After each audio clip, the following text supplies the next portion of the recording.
Hey Chris, hey Noah, hey Casey. Hello, good morning. How are you all? Oh, sorry, good evening. How are you all?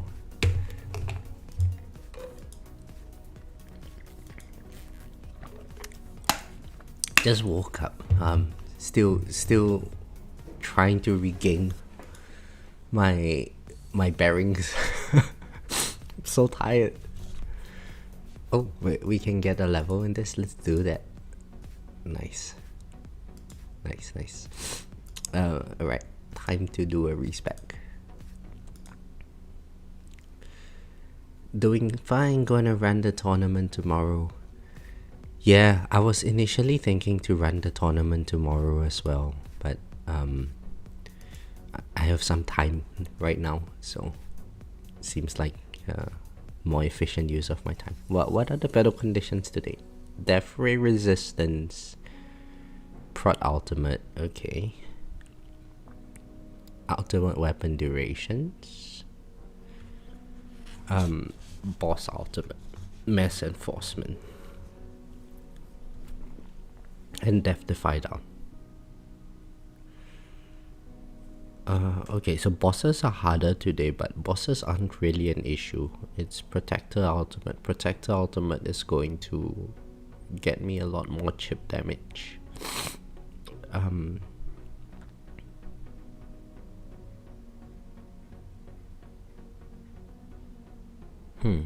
What's a good strategy for this?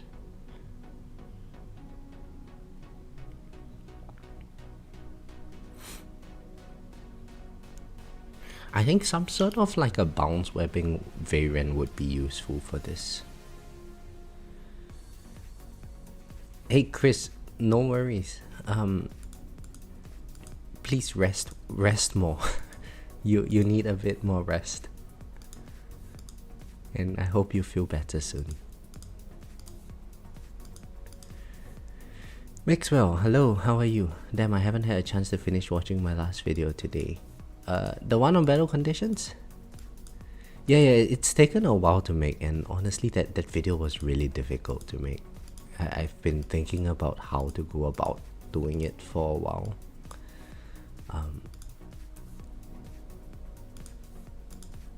So I thought the best way is just do it like a reflections video. Okay, let's sort out the range later on.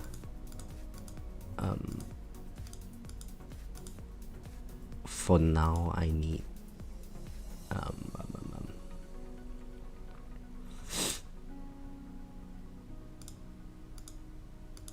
okay, let's devil our knockback force. Orb speed is good. Yeah. Shockwave, we sort that out later as well. Landmine chance, landmine damage. Yeah, all of this is okay. Watch my video, very informative. Hey, thank you very much, Cooper.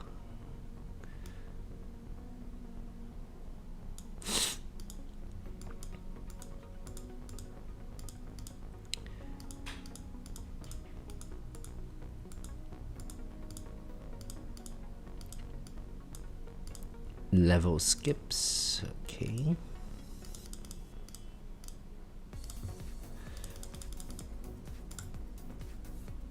Enhancements. Alright, let's do the enhancements. Oh, we've still got 152 Q to spare. Very nice. The coin is really getting up there. We're almost at 200 Q now. I wish you could respec a window or pane instead of the whole workshop. Yeah, that would be really nice. It would be nice, except that you know, we don't really get to click very much in this game. I honestly don't really mind it.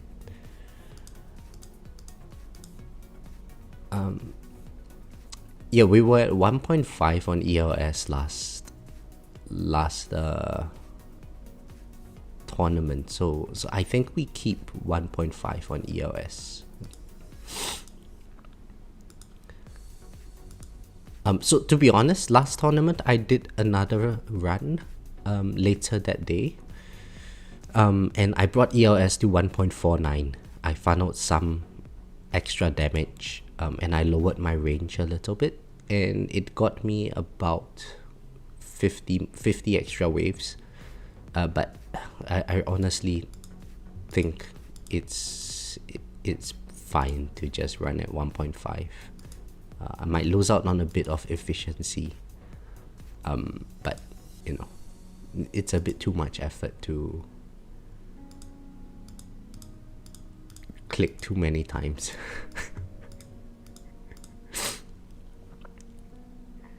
And over here, attack speed. Okay, 1.4 for the time being. Orb size needs to be at least 1.7. Noah says I need 250 trillion coins to get 1Q lifetime coins. Hey Noah, you're getting there. You're getting there. I mean, well done, man. Well done. The first one little Q is quite difficult to get. After that, it's really fast.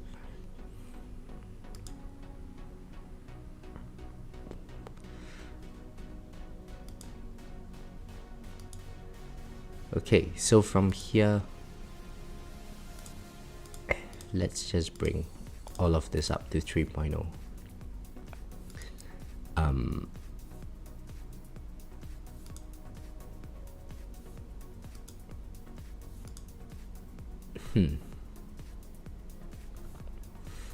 Would 1.5 on attack speed help? Now, I don't think juggling enemies is really that big of a problem today. Protector ultimate is the thing that's going to get me, which means that later on in the run, the difficult part would be the variants that protectors bring. So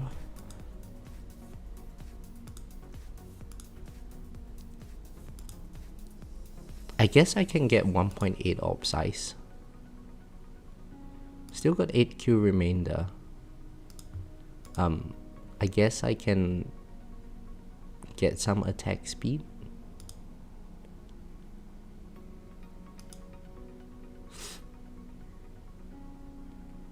Yeah, maybe 1.45 on attack speed. And then we've got 5 little Q, or 5 big Q remaining. So let's first bring all of this to 2.5.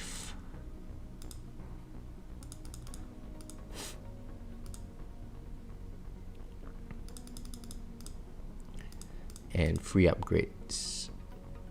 Let's bring it to 1.4. Hey Nu, hey Jamin. You see me thinking about clicking health. Yeah, Casey. For overcharge specifically. So because my wall would be down, more often this tournament, I think having a bit of EHP related stuff to be able to tank some overcharge hits might come in handy.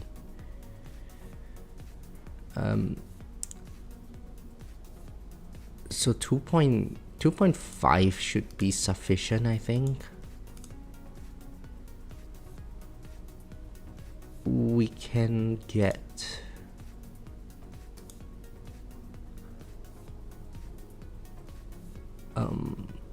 oh, this is very tricky. I don't know what I want to put this coin into, to be honest.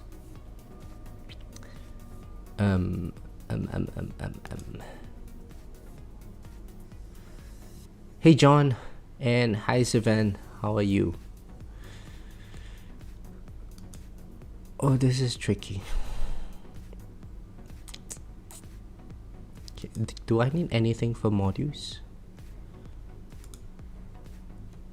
So modules can't get an upgrade.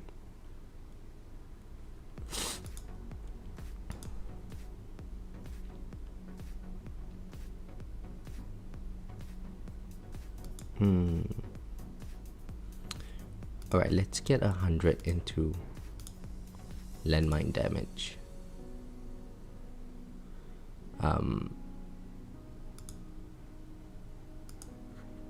And maybe cash for project funding.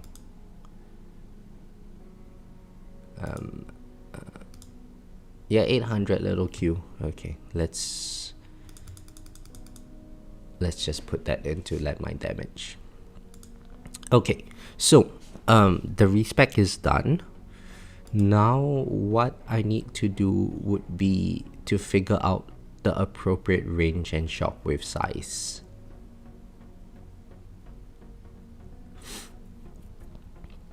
So with the prot ultimate,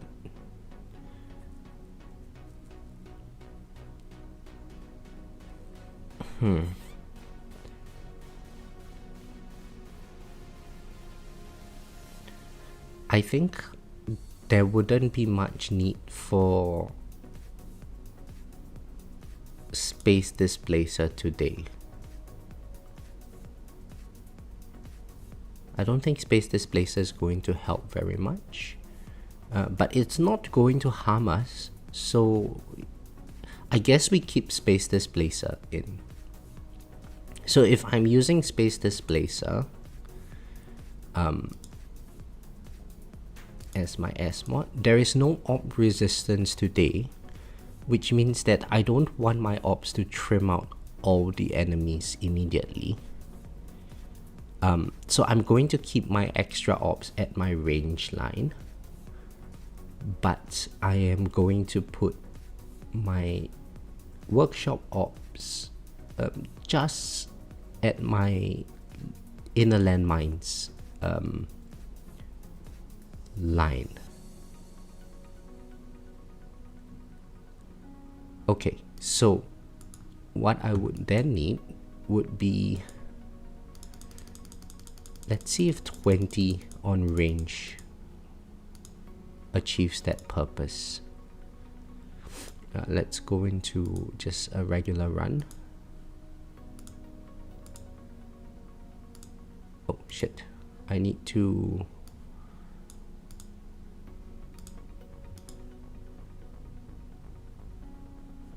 sort out my damage over here first.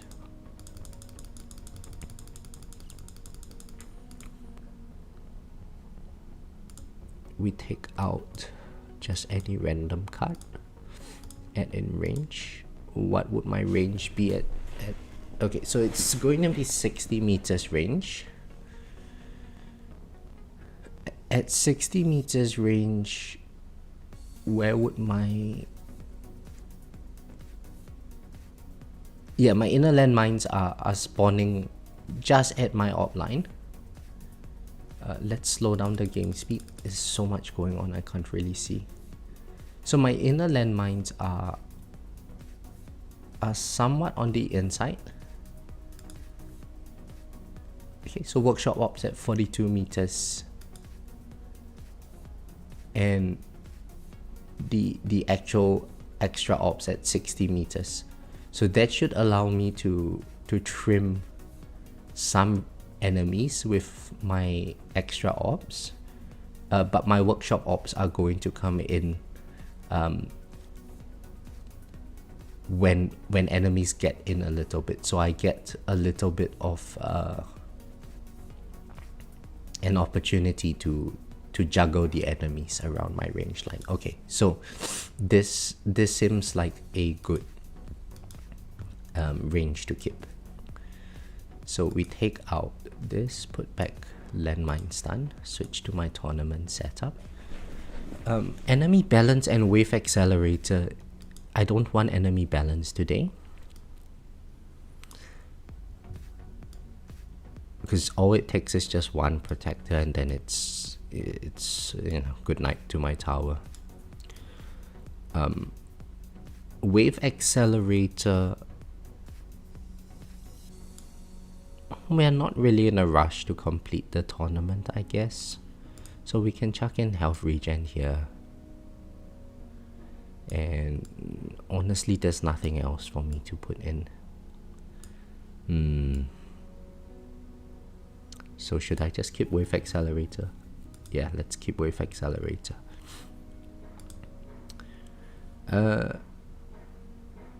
Okay, final setup, and I will get to your question, Casey. This goes in.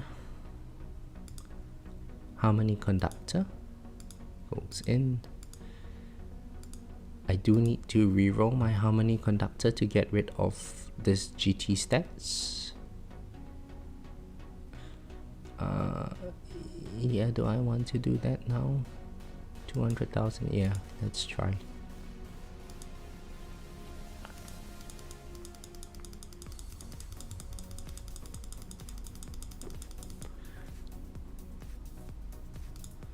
Black hole size. Nah.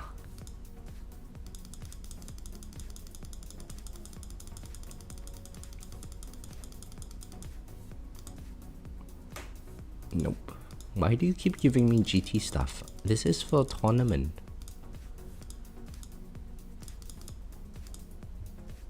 Three seconds black hole duration. It's not ancestral.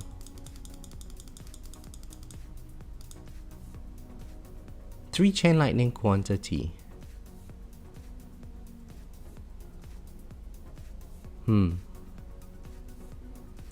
It's not ancestral.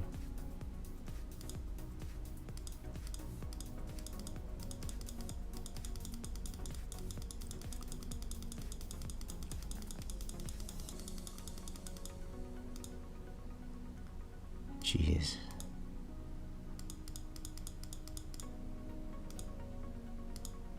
So many mythic ones, not a single ancestral.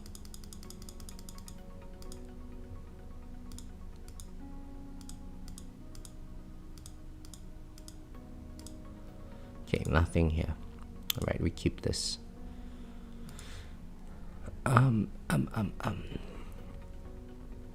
Harmony conductor over primordial collapse. Yeah. So I'm not going to get permanent black hole for this tournament. I don't think primordial collapse is too good. Harmony conductor would give the overcharged enemies a bit of a chance to miss me. So I can possibly luck sack my way a little bit.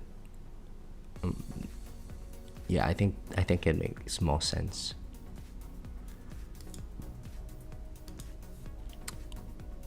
Okay, now all that is left is for me to do my shockwave upgrades. Okay, I do that in the run. So with 60 meters range, I would need 2.0 on shockwave size. So let's first increase my shockwave size lab.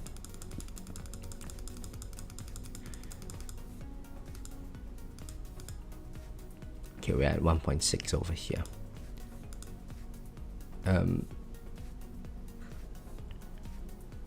Okay. So I think we are. Oh yes, not done. Shit, there's so many things to do, guys. We put in the Thunderbolt.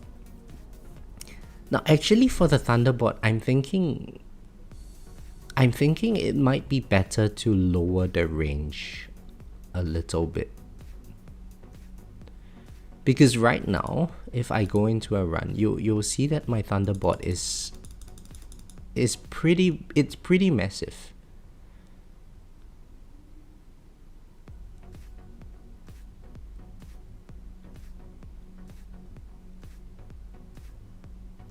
Whenever it's a bit of an overkill kind of range. I think it might be better to lower the range of the Thunderbolt. So we respec this since it's unlimited respecs.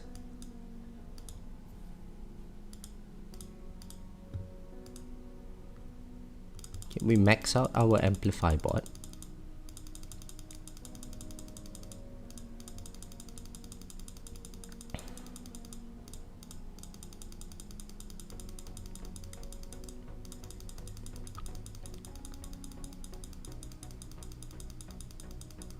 that's a lot of clicks. Okay, we get Thunderbolt, but so Thunderbolt cooldown, I would want to max this out. Range at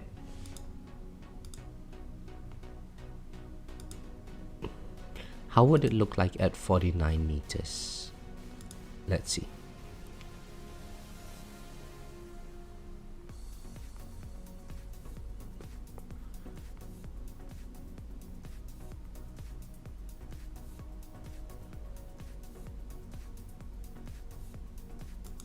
That's amplify bot.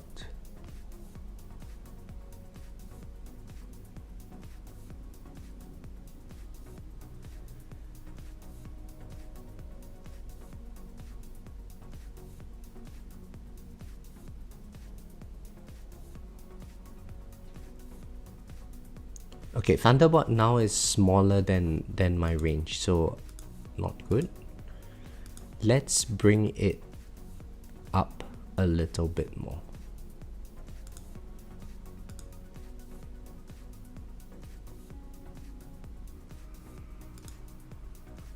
$55.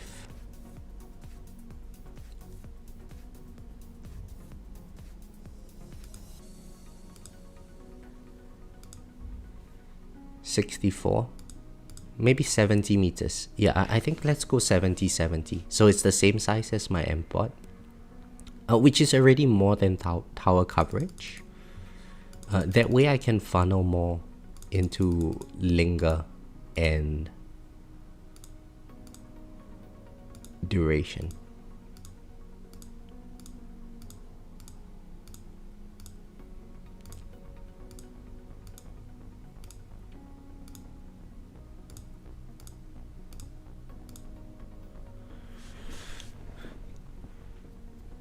Yeah, I think this is going to be slightly better.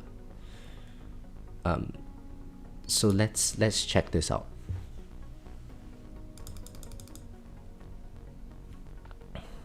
And I'm restarting so many runs, it's going to look terrible over here.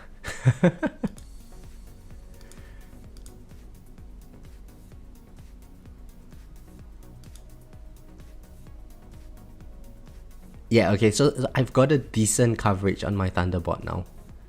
It's the same size as my M-Pod. I don't need the massive range that it previously came with. But it's still bigger than my tower, so I think it's good enough. Alright. Right, let's get into the actual tournament stuff. So we starting tournament a bit late today. I hope it's going to be a good bracket. Let's go. Oh wait. Final check. I'm afraid. Okay, so tournament setup, cards, tournament setup, modules, everything is tournament set up. Range and shockwave is done. Bots are done. I have spent everything. Okay, let's go. So we do a few minor adjustments, and then it's going to be the AFK stuff from here on.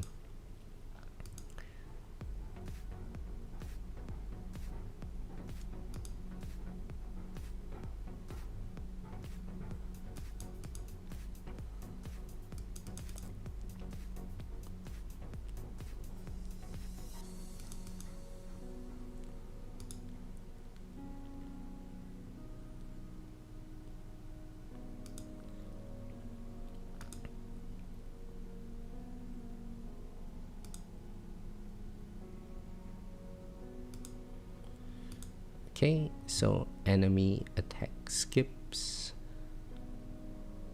Next.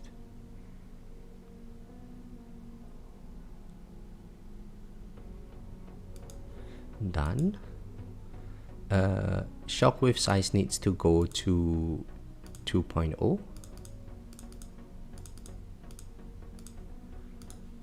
Okay.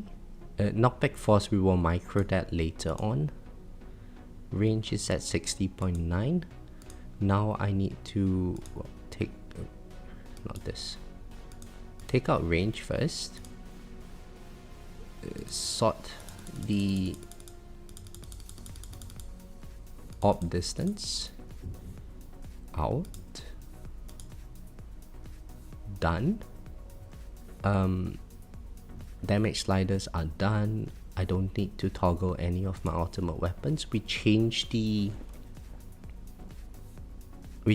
target priority slightly.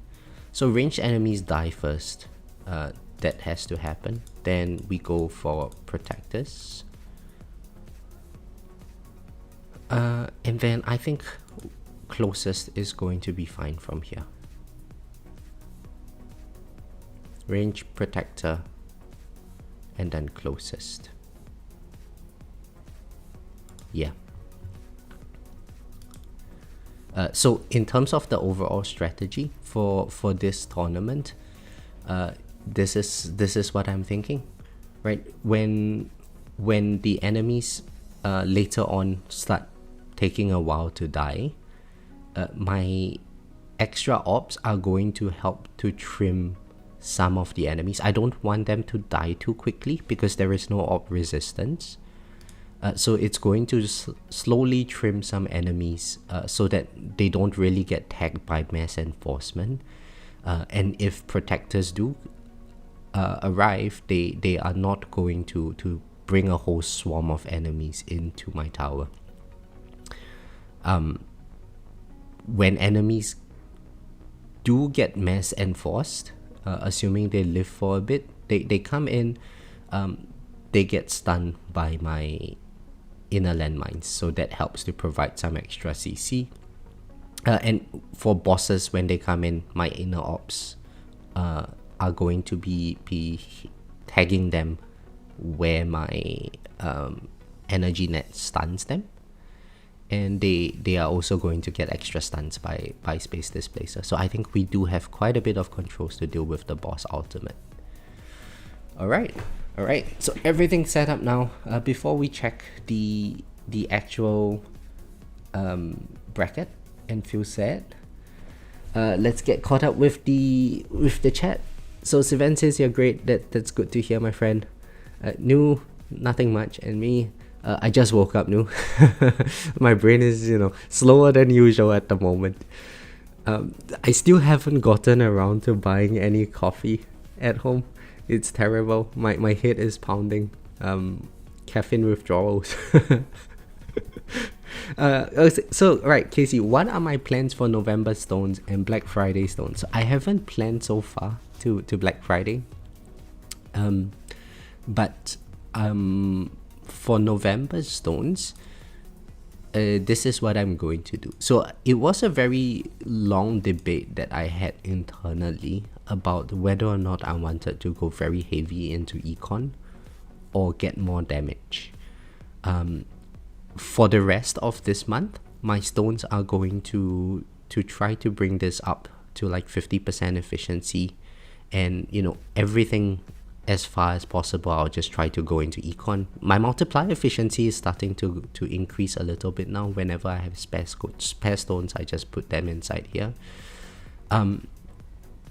However, like what I did think about for this version, given the fact that I have a creator code and therefore I do get a bit of kickbacks from all of you guys' spendings, I think it's better I pivot my tower more towards testing out different builds, and specifically like the boom boom build. I really want to get started on that instead of just focusing on econ related stuff. So the usual me would probably want to go very heavy into this 3 over here, and go box them first before I touch anything else. But because stones are a bit cheaper nowadays with all the subsidization from the stone packs, from the creator code, I can be a bit less efficient with my spending. So what I'm thinking is the first 1000 definitely goes into Cannon Assist module, and then I would probably bump cannon substat and multiplier up to at least 20%, bring this up to at least 20%, and see how I go with stones from there. And I think for Black Friday stones, I'm not sure what the Black Friday deals would be, but I think it would be good to maybe get Inner Landmine Plus. Inner Landmine Plus for more Inner Landmine damage.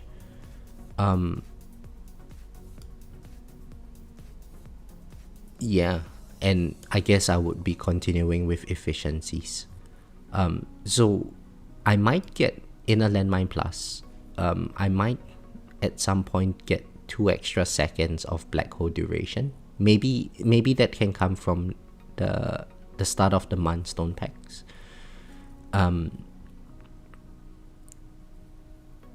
Yeah, so some extra, I think two extra seconds of Black Hole duration would probably allow me to test out Singularity Harness with permanent Black Hole. So I think that would be like the first course of action to spend my stones. Yeah, so hopefully that gives you an idea, Casey. I still haven't really planned it. I'll probably only plan it when I actually get the stones. Alex, thank you very much. Good luck with your tournament as well. Troubleshooting. Just send my butler to his quarters for the evening, and now I can sit and watch me. You can sit and watch me play with my tower. Oh, wow. That sounds very suggestive.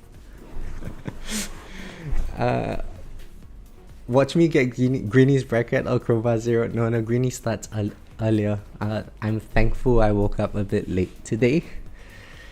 Good luck, have fun. Well, so German, I mean, it doesn't... The competitor does not need to be anywhere near Crowbar Zero's or Greenie's level in order to beat me. There are a whole bunch of people. If you check like the Tower website, there's so many of them that are above me.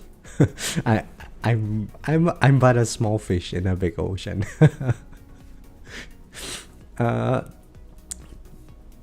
Joseph, good luck with you with your tournament as well.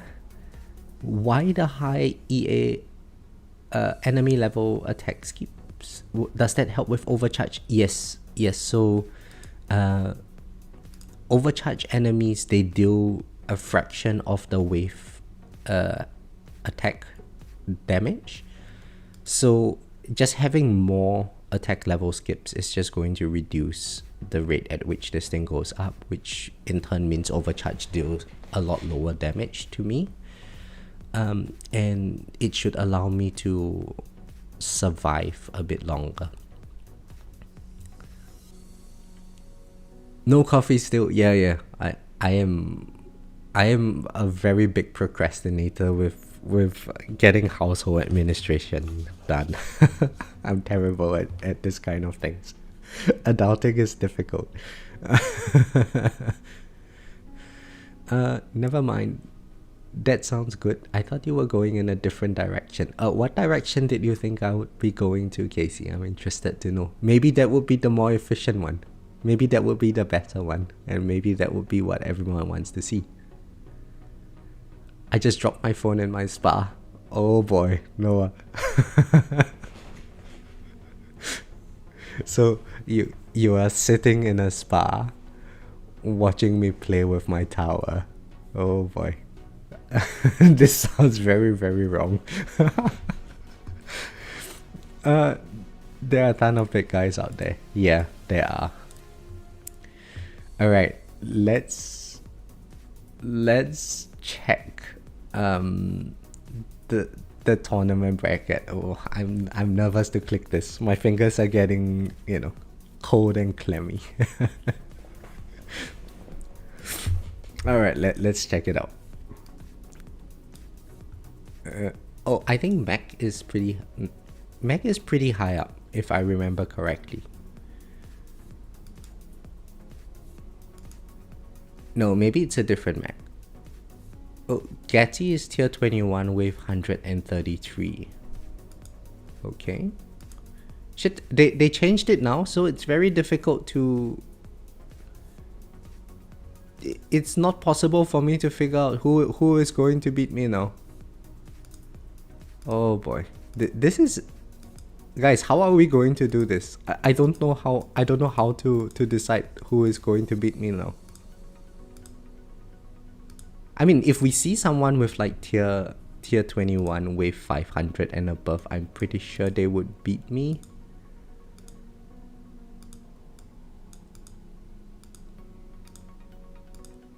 At this okay, so like I'm sure I will beat Master Rafa. Yep, this guy as well, this guy as well, this guy as well. Well, why with this change over here, I think it's I think I actually need to focus on remembering player names as well, or player IDs. This is not good. It's tier 21. Okay, so there's 2 people with tier 21 so far.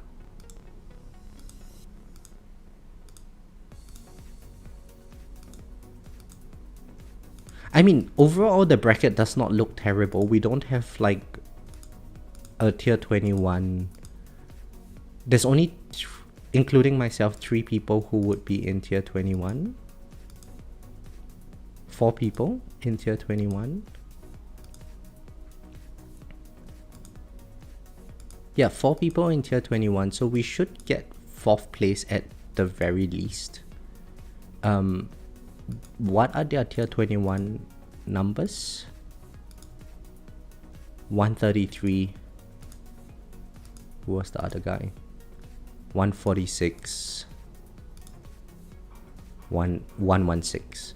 I think I might get 1st place. If that's... Really?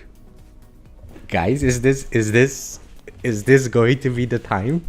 Let's see, what's my tier 21 record? 327, right? So, you know, I just did this like 2 or 3 days ago, assuming that those runs are pretty recent for those people. I think we might have a shot. There's a chance. Oh yes, this is it, guys.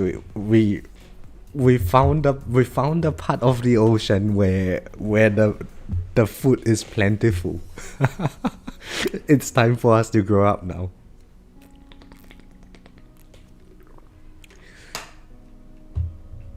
So Jamin says, I know the feeling. Coffee is one of the few things I adult pretty hard at. Yeah, I should. You know the crazy thing, Jamin? The convenience store is literally just downstairs my place. Not the convenience store, the supermarket. I live right above the supermarket, and I haven't gotten down to buying coffee yet.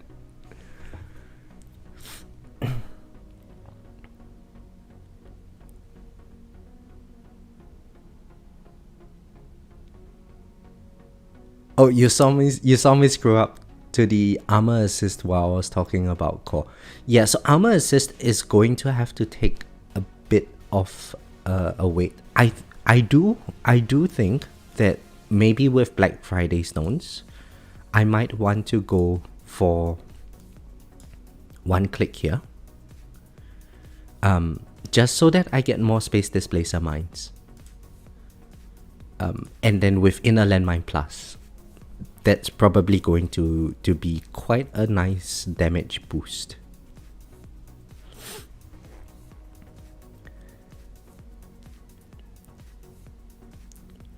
How waterproof is the iPhone 14 Plus? I don't know, Noah. You have to let me know. William, hello, how are you? Deceptive, hello, how are you? Finally, now I have to join tournaments at this time every time. Yeah, boy. This, fingers crossed. I'm going to sit cross-legged as well. We're just going to keep things crossed all the way until we figure out the brackets. But I don't see any of the like usual names that we see.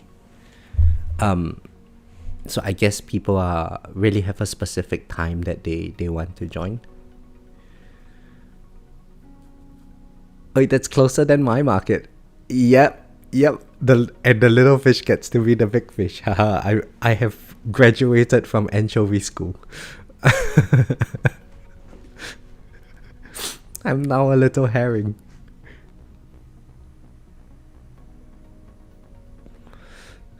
Bet you've got 99 problems and they're all women. Oh, I'm sorry to hear that, William.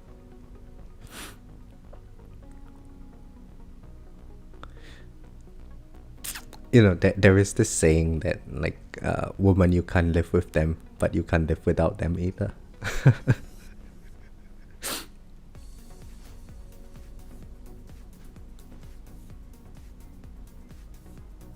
I talked to a woman once, it was okay.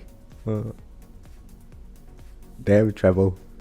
That's infinitely more than many of us over here.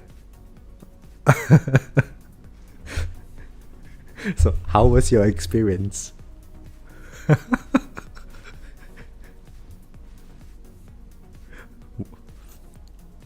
Did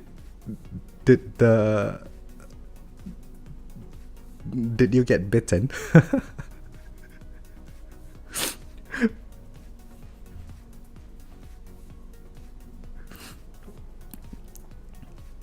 I presume since you say it was okay, you didn't get bitten. So maybe not so scary after all.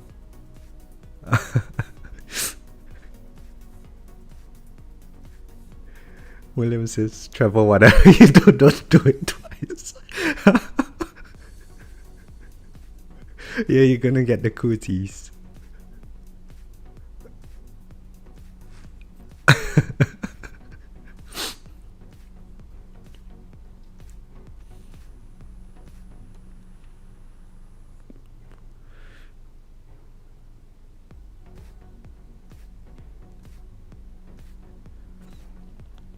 I do think though that like in relationships these days, sometimes we tend to overcomplicate things. It really shouldn't be very difficult, you know. Just be yourself. And if it doesn't work out, it doesn't work out, honestly. It's difficult to be someone other than yourself. So if you be yourself and something doesn't work out, then whatever, right?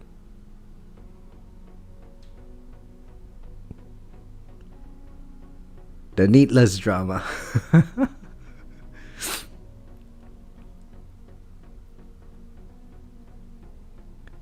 Well, you know, what fun is life without a little bit of drama in it, William?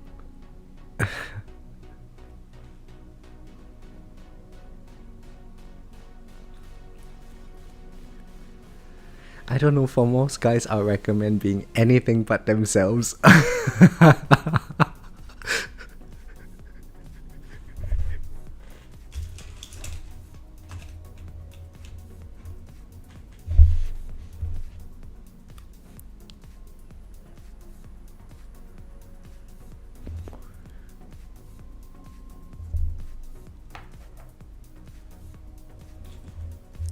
Ghetto, hello, how are you?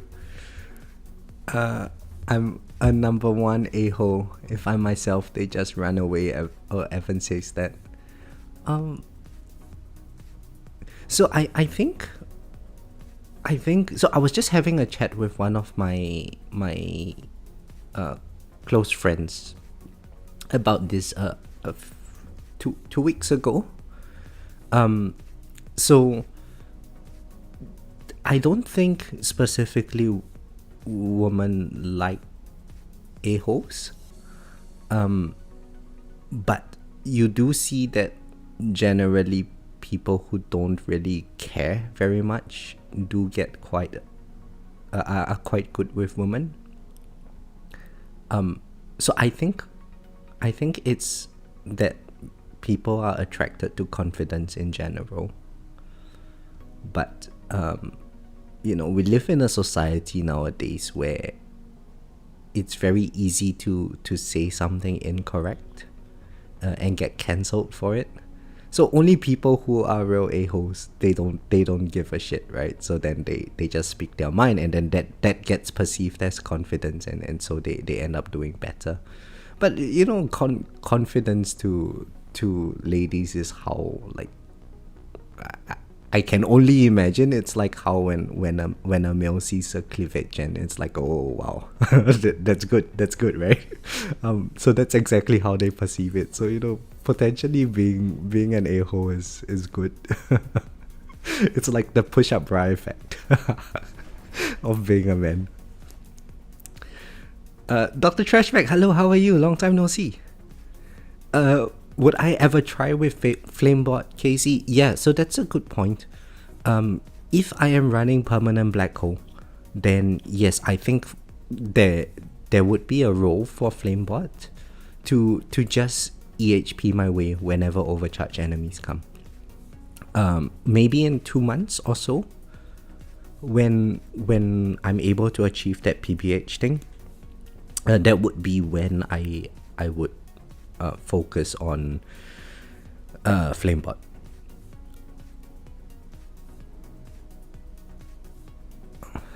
At least I tell them honestly, I'm just a really bad choice to be dating. I see. Oh. So you know, not judging you, Evan, I'm also a really bad choice to be dating. So William would know this. Like, I take forever to respond to messages. I always, like, because I hardly check my phone. When I go for a run, I would take my phone out with me to listen to some music while I'm running, and then I'll be like, oh shit, there's a lot of messages, okay, I'll get to them, and then I come back home and I completely forget about it, and so on. So like once a week I would have to like get caught up with my messages and so on. Nice, I'm at like 1k subs now. Yeah, I am. It's been about 2 weeks now, Dr. Trashback. So thank you all for subscribing. But if you haven't already, don't forget to like and subscribe. Women are attracted to competence and often confuse confidence for it. Yeah, probably. They want powerful men who are virtuous, sacrificial servant leaders. Basically make money, be able to fight, be competent, and serve from the front.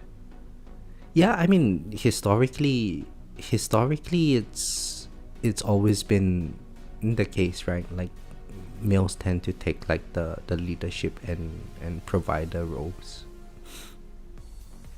Honestly, I do like it. I do like feeling like that I'm able to provide for people who I care about. That's just a nice feeling of satisfaction that I gain from that.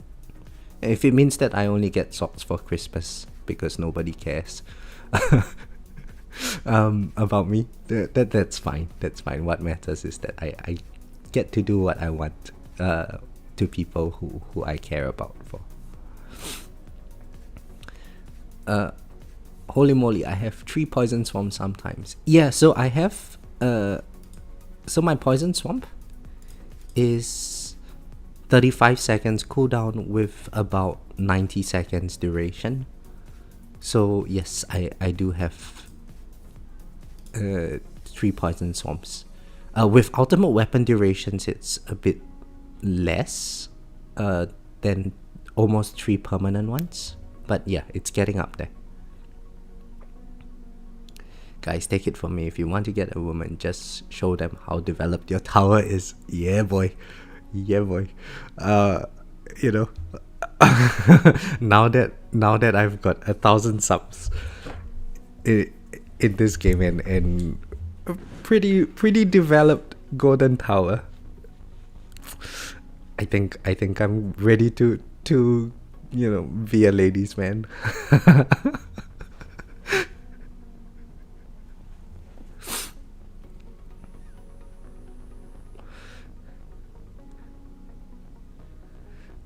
So William, I think Dr. Trashback is an actual doctor.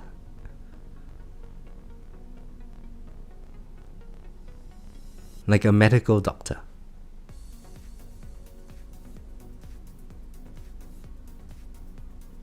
Gems? What gems? Are there gems on my screen? No. Or did I click them already? I'm not sure.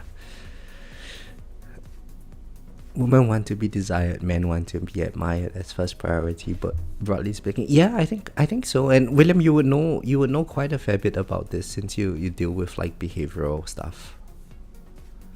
How is Poison Swarm with farming? Mine are in the long labs. Thanks.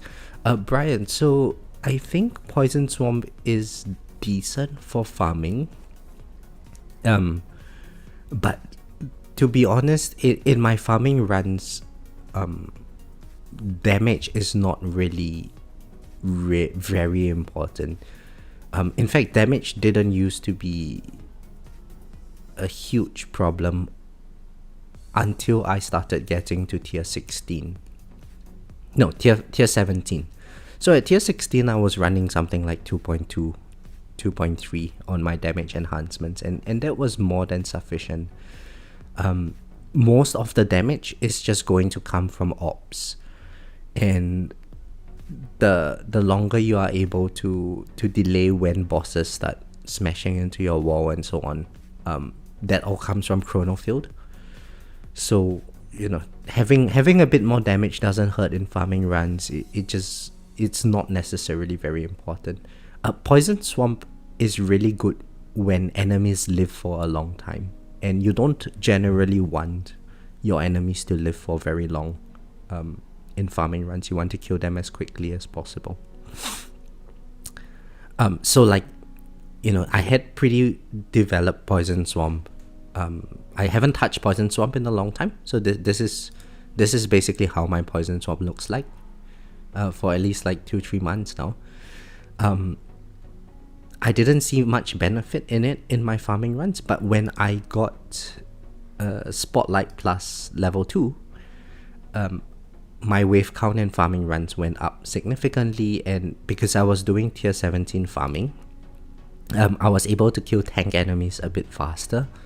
That also helped with my coin per hour, but Poison Swamp didn't really do that. Oh, Dr. Trashback, I have a PhD in chemistry, not medical. Oh wow, okay. I always thought you were an actual doctor. Interesting. MDs are the mechanics of biology. I've been using my behavioral knowledge to trick women into finding me attractive for years. Oh. William is part of the dark system of society. I got lucky and never bothered dating. Met my wife in high school, and 20 years later we have 4 kids. Wow. That's amazing, Jemin. That's amazing. So, 2 of my best friends here, they are high school sweethearts as well. Well, not high school. It's like 1 year after high school. Before college. And they met each other back when we were 17. And, I just had lunch with them. They just had a beautiful daughter recently. Like, just about 6 months ago. It's awesome. Like, every time I hang out with them, I feel really at home, because we've known each other like almost 20 years now.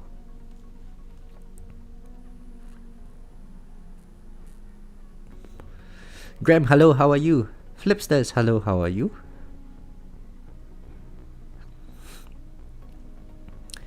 It only took me about 11 months to build my wife. She rarely breaks down. Wow. At least work smarter and not harder in that area. So I think the real skill in society is not about how to attract women, right? It's how to maintain one.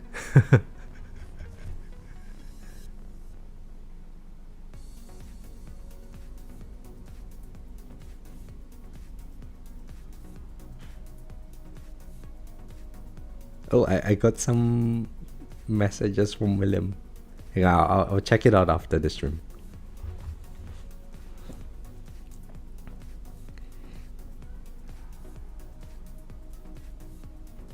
You missed out by not dating more. I assure you that you did not. You won the prize. Yeah, I think so. I think so.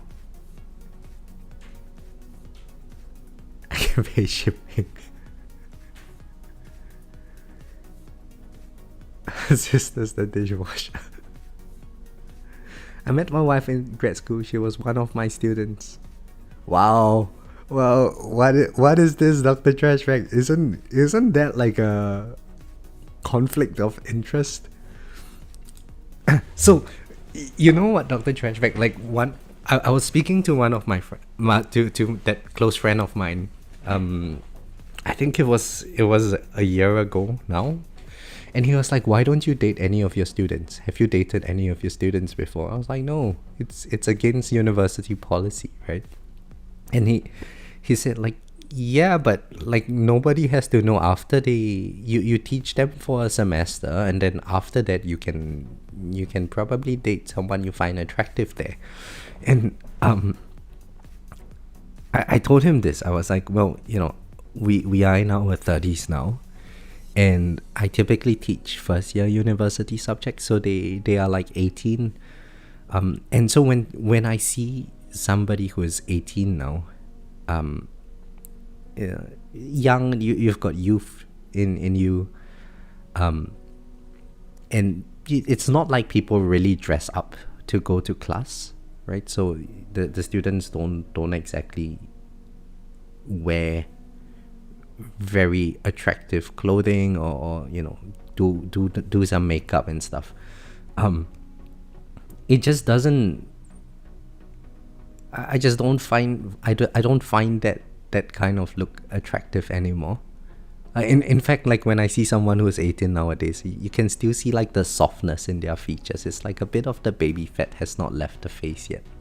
Not enough wrinkles or something.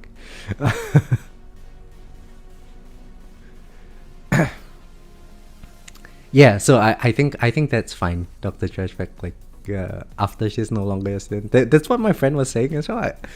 I think maybe it's just that I'm returning to grad school after a few years out in industry, so it's I don't know. I don't know. I say this now and then. Maybe next semester I get swept off my feet by somebody. We shall see.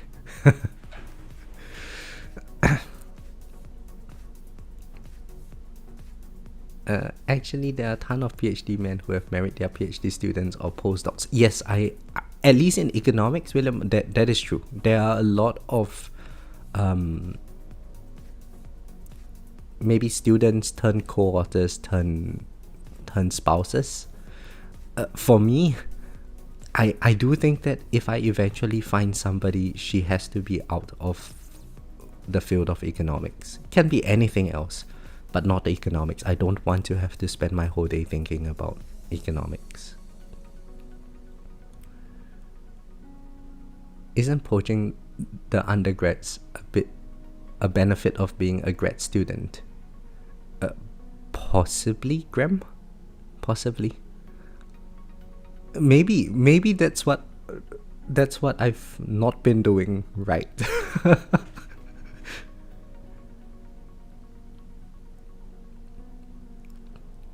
I never felt like I missed out my closest friend for 20 years. Dated a ton, almost got married once, finally settled down, and I watched prettier friends deal with crazy exes. Yep. So yeah, a few years ago I was actually engaged for like a couple of months, and then she decided that she doesn't want kids, doesn't want to get married, and one day she just packed up and left. Thereafter, it's like it's really difficult to feel like you can trust somebody again, right? And for the most part, I think I'm very happy with the way things are in my life at the moment. If it comes, it comes. If it doesn't, whatever. I've got all of you to talk about stuff with while I'm playing with my tower. So, you know, we are satisfied.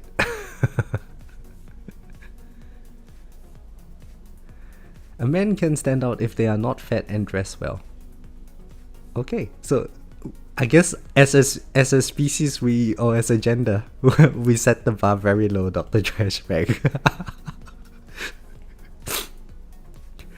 I have a guest lecture to some of my undergrads, and I am very engaging speaker. Starting 22-year-old started making eyes at me. I had to have a hard discussion with myself. So at Oxford, I tried to lead a movement to ban dating students in your department, and many of female students actually resisted this. Or to lead a movement. So you don't offer your students extra credit, nudge wink. Oh my god, Graham. I don't even remember my students' names. I remember them by faces. So if we walk past each other in campus, if they say hi to me, I'll say hi to them. But other than that, no, I don't even remember their names. Consider myself lucky that I found out before I got married. Yeah. I mean, when it happened, it's a very strange feeling. I think part of the healing journey was, you know, figuring out how to make decisions on my own again. But then nowadays I'm actually very happy with it, you know. It's like you dodge a bullet in life. The best way to get a woman is to wear a cape and play Dungeons of Dragons. Oh boy. I think that is true, Treble. You know, looking at like the Big Bang Theory, it's like 100% marriage rate for those four of them. But what we should not do is, I guess, run a comic book store, because, you know, Stewart I don't think got married. Or did he? I can't remember now. Oh well. And only a cape. What? So flip side, we can't wear our underpants on the outside and pretend that we are Superman or something.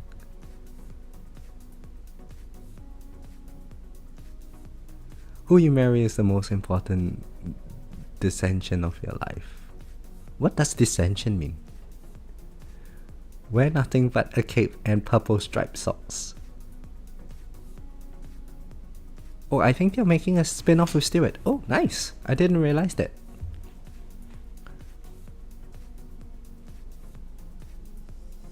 No, just a cape.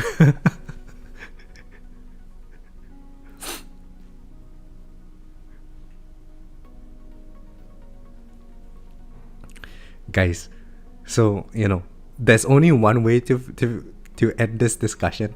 I have to, on one occasion, only wear a cape, and on the other occasion, wear a cape and purple striped socks, and see which gives me better results. But there is one major problem that's prohibiting me from doing that. And it's that I've got no friends to play Dungeons and Dragons with.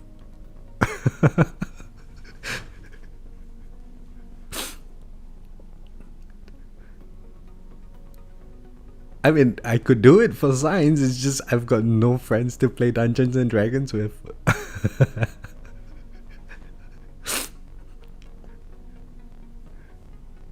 Don't forget just the socks. No, just the socks is creepy, Jamin. It's creepy. It's like, you know, sometimes you...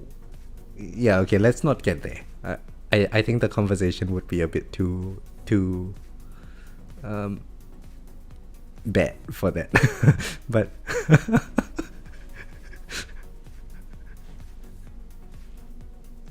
Alright, anyway, oh shit, we are past 1800. How time flies when we are talking about women. I do need to pop nuke at some point. Before the range enemies pop me. So when the next fleet comes, we use a nuke.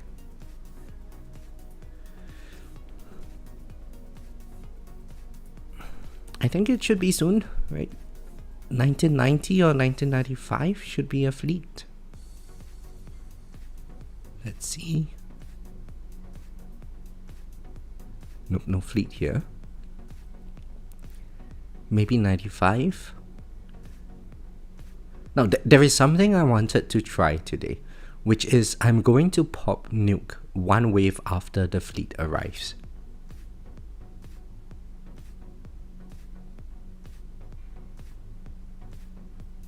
Oh, there is no fleet here again.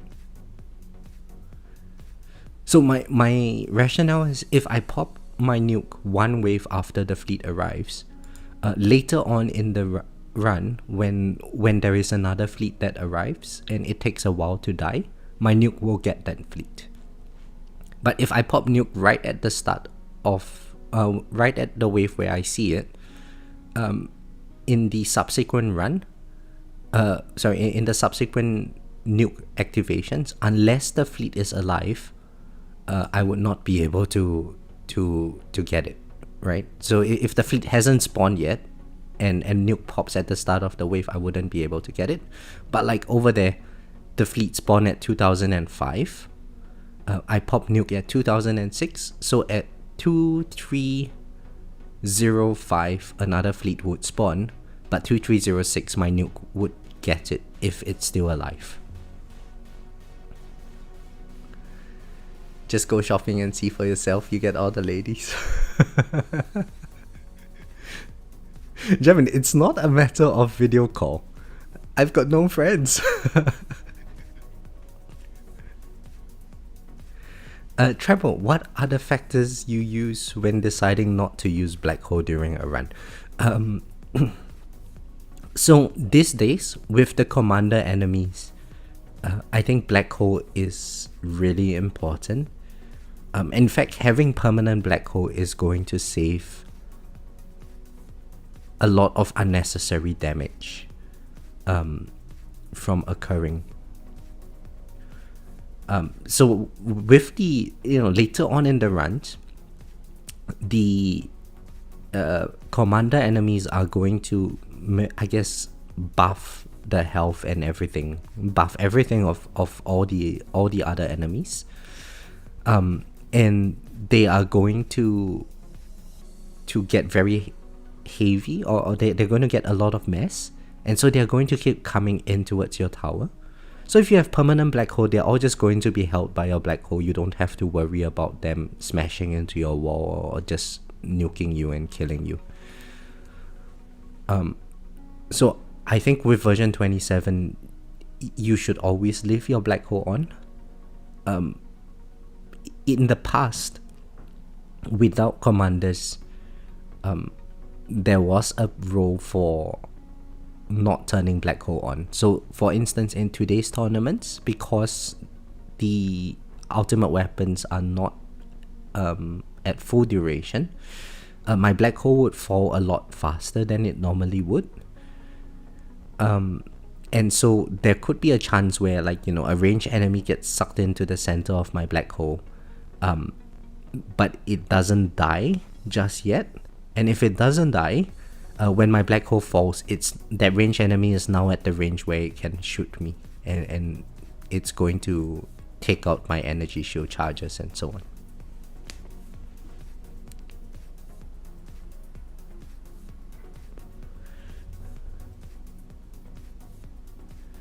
So the XP chat system resets every stream. What is XP chat system, Flipstars? Still it falls to save the universe, eh? That sounds nice. It took one for the universe. I've got at least 30 here. Guys, please don't make me wear a cape and play Dungeons of Dragons over video call. You wouldn't be able to see me wear the purple socks.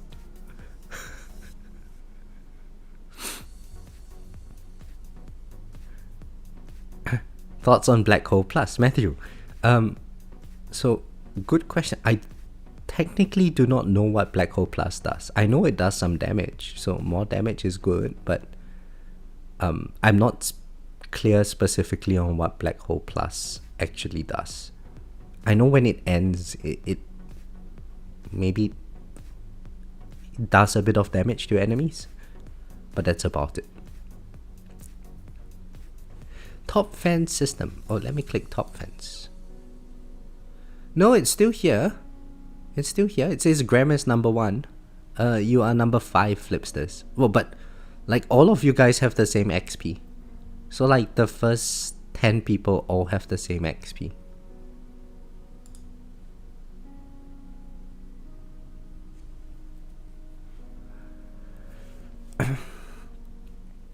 Which are the top 3 ultimate weapons to get in order? Deathwave, GT, and Black Hole.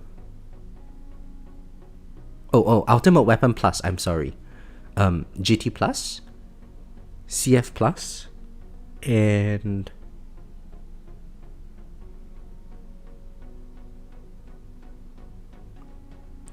either Poison Swarm Plus or Spotlight Plus. I think in version 27, Spotlight Plus is better.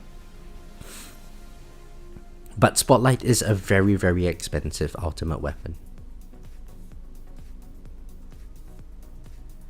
But also for Spotlight Plus and PS Plus, I think you want to keep them around the same level with one another.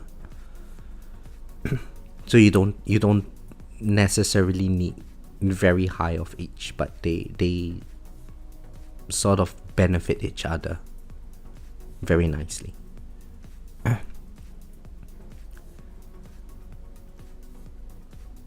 Let me see. Is that right? Was my ranking correct? Yeah, I've only got 4 Ultimate Weapon Plus. And so those were the ones I recommended. GT Plus is still the best. CF Plus is really good. Once you have gotten a strong CF Plus, you will see enemies getting stunned a lot by your Poison Swamp. Then that's when Poison Swamp Plus is going to start shining. And Spotlight Plus is just overall giving you much more damage. More bursty damage as well. So back when I didn't have Spotlight Plus, and I had level 4 Poison Swamp Plus, when version 27 hit, I could really feel the effect of it because it took a while for enemies to die. And then Mass Enforcement kicks in and you know, I start getting chunked by enemies.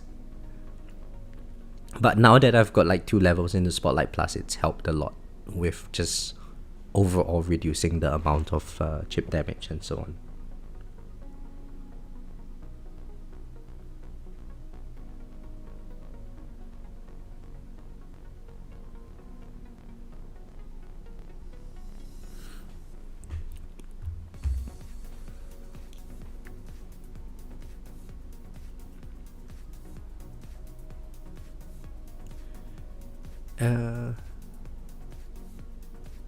Consume. Each black hole deals X% of the wave HP to every enemy affected at the end of its duration. I see. Yeah, I mean it's useful. It's useful, except that it doesn't really do too much, right? The damage is going to come in once every, I don't know, 40-50 seconds depending on how long your black hole is. So maybe Chain Lightning Plus is going to be stronger, because Chain Lightning Plus is going to do 60% of wave HP damage to every enemy. Chain Lightning Plus is not going to kill, so it's going to to get rid of Protector's ultimate as a problem entirely. For enemies that survive a bit longer, you probably are going to have your orbs clear them. Black Hole Plus, if it does X% of the current wave health HP, it's going to achieve similar results. I presume it's to get rid of the problem that there are some enemies, like the range enemies, that will be able to tap you from inside your black hole. But if you get just permanent black hole, you solve that problem entirely, and I think that should be sufficient. Do you think you can go full Death Wave mode with Amp, Lab, CF Plus, and Kill Wall?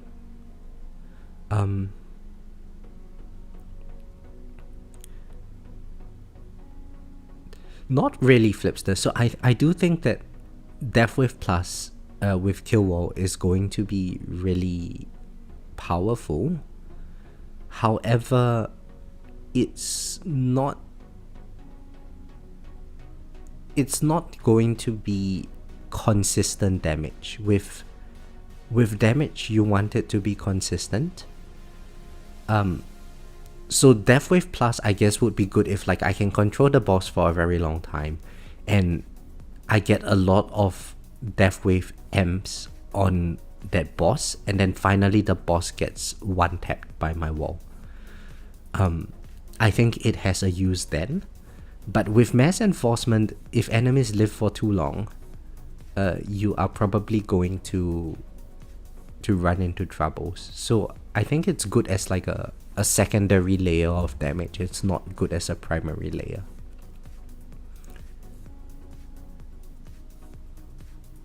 If I have permanent black hole, isn't this useless? So in between the permanent black hole activations, it's still going to dish out extra damage. I don't think it's completely useless, but it's probably not very strong. I might be wrong. Maybe those at the really end game are using it for some different strategies. But at least where I'm at, I don't think Black Hole Plus is worth getting yet. You know who would be a really good person to ask about Black Hole Plus, William? Crowbar Zero. I know he has Black Hole Plus, and he did mention something about it before.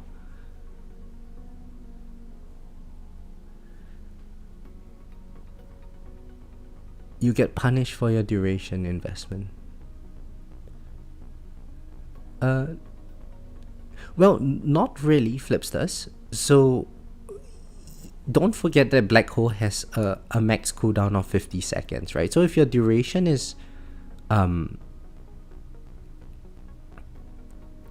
within a 50-second interval, you are always only going to get one black hole explosion or one consume explosion, because the black hole needs to end first in order for the explosion to happen, right? So it's gated by how many procs of black hole you have.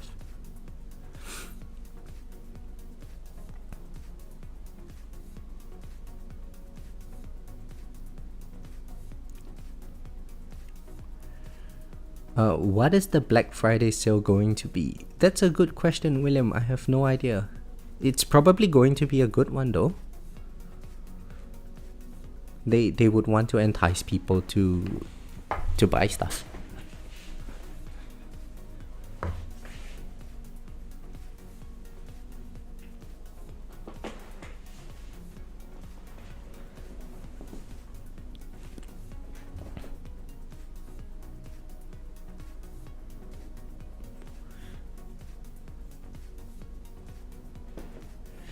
Yeah, so I think Black Hole Plus, Death Wave and Smart Missiles are kind of running into the same issue, is that even though their amplifications are pretty good, it's not consistent. And with damage in this game, you want very consistent damage. Especially for those people who have unlocked Super Tower Plus Mastery. and you are in the early stages. So when Super Tower Plus activates, you get that 3 point something X damage boost. You're going to feel very strong. You're going to be able to kill enemies very quickly. But when it falls off, that's when enemies are going to get you. So you actually start seeing the benefit of Super Tower Plus only in the very later stages of the card mastery progression. Like when it's level 7, level 8, level 9, your damage becomes more consistent, and then you notice that the variance in your runs is going to be a lot lower.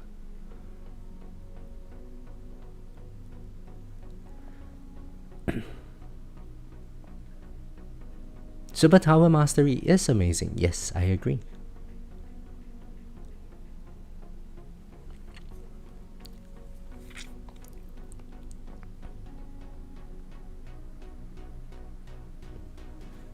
Can someone explain the Death Wave Labs to me? The one thing that would be useful would be getting more health. Would Death Wave Amplification help?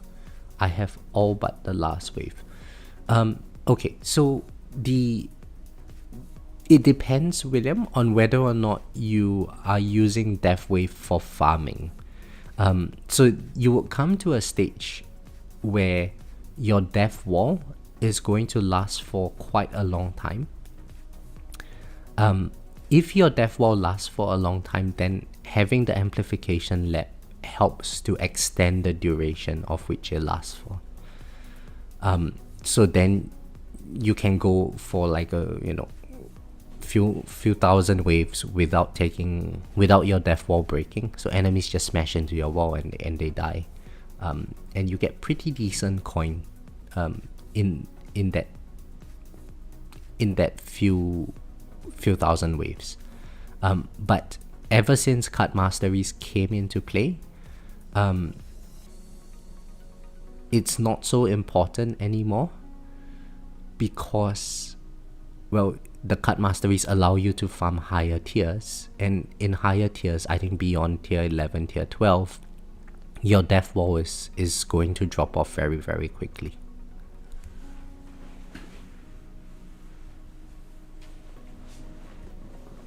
Maybe in today's context, you might be able to even do like kill wall farming in tier 14, given how much damage amplifying strikes provides with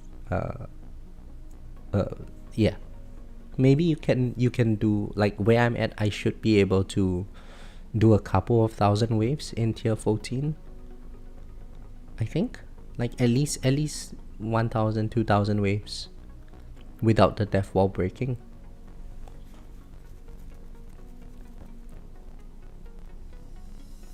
But then again, with intro sprint, it really doesn't matter. I don't get much coin from that anyway.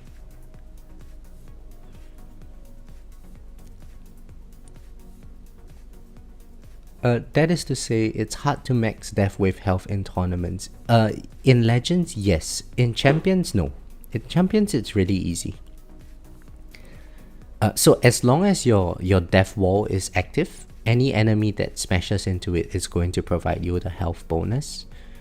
So it's really not too difficult in your like Champions tournaments to get max death wave health. But coming into Legends, it's difficult. Right now, my death wave health is maxed out. But as you can see, with the current enemy health, they are still going to one-tap my wall and one-tap me. The only thing that this wall health and my health bar over here is useful for is in dealing with overcharge. Everything else is just going to take out my tower instantly. Only overcharge enemies will they be able to take a few hits.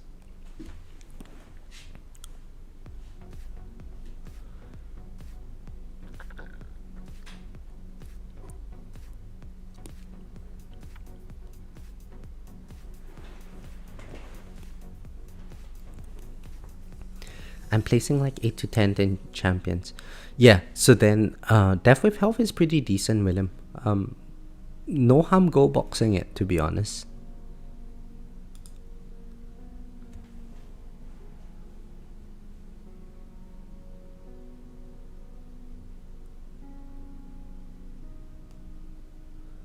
It's a struggle to max death with health. All in due time, my friend.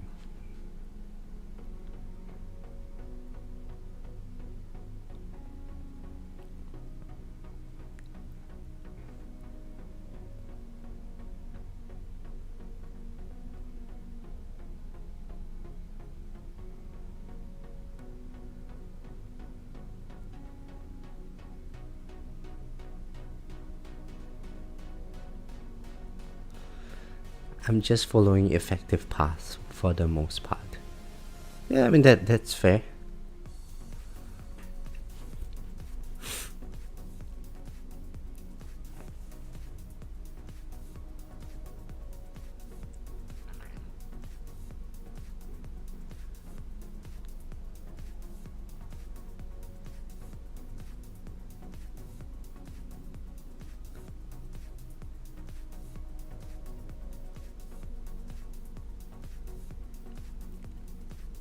Oh right, I need to use my demon mode. Oh, I keep forgetting stuff like this.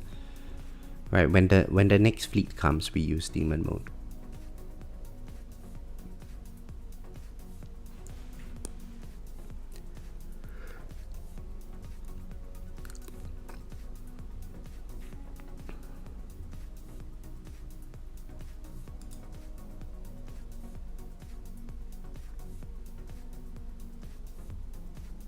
Oh, hang on. My nuke is about to recharge. Yeah, nuke is going to recharge in 30 waves. Alright, we can't use demon mode right now. After that nuke explosion. So nuke explosion would be in 2306. 2306. Let's fire off demon mode at 2400. Then we get 2700 and 3000. Yeah. Okay, so 2400 when a fleet spawns, we use demon mode. Makes sense. How stupid on a scale from 1 to 10 would it be to get my death wave cooldown from 140 to 50 seconds before GT+? I wouldn't do that.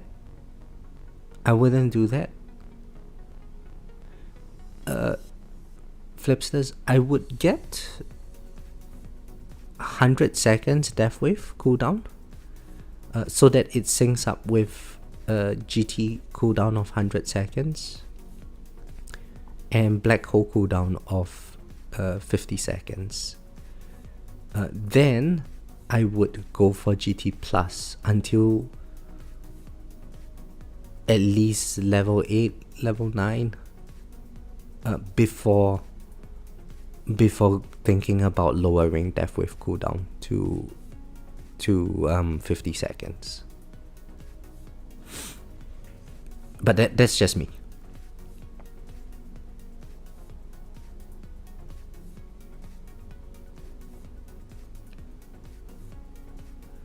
Yeah, so GT Plus is just, given how expensive things are and how much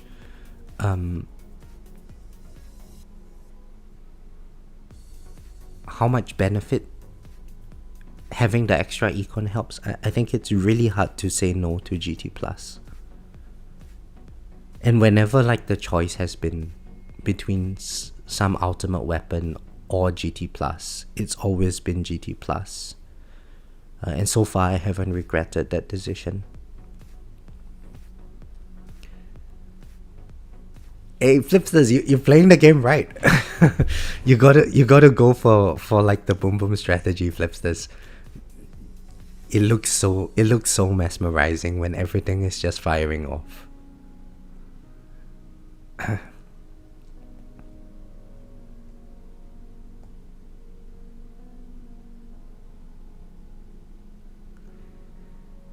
Yeah, econ is so important right now. It's crazy. Like, you know, guys, how long ago was it? like 2 or 3 weeks ago, I started labbing the S-mod stuff in the labs. Back then, my workshop coin spend was like, no, lab coin spend was something like 1 quintillion. Now it's 23.79 quintillion. It's so expensive. It's going to this number over here is going to go up to be like a very, very significant portion of your lifetime coin very, very quickly. Like I can hardly get any enhancements in my workshops because of how expensive the labs are.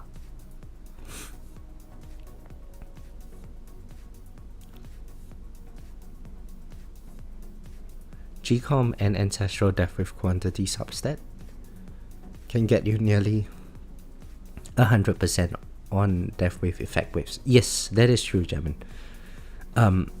So for me right now, I have 50 seconds death wave, and just the 3 quantity and an epic GComp is giving me 92% uptime. It gets beyond 100% at some point.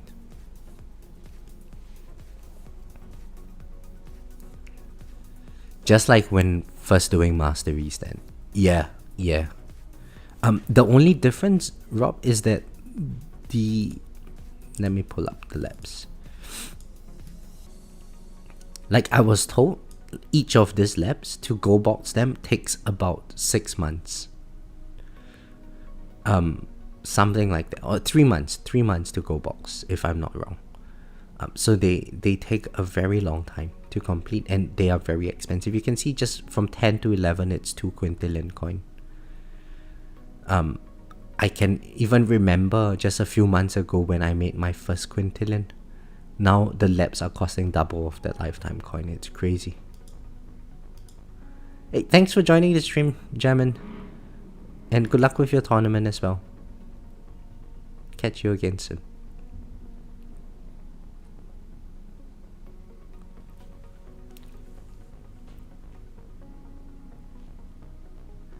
$23.35. Oh, right. So 2,400. Yes. Okay.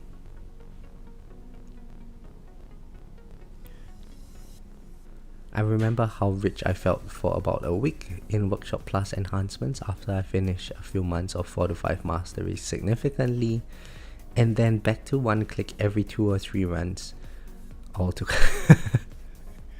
yeah, I completely know how you feel in that regard, Rob. It's crazy. The coin inflation in this game is it's just so significant.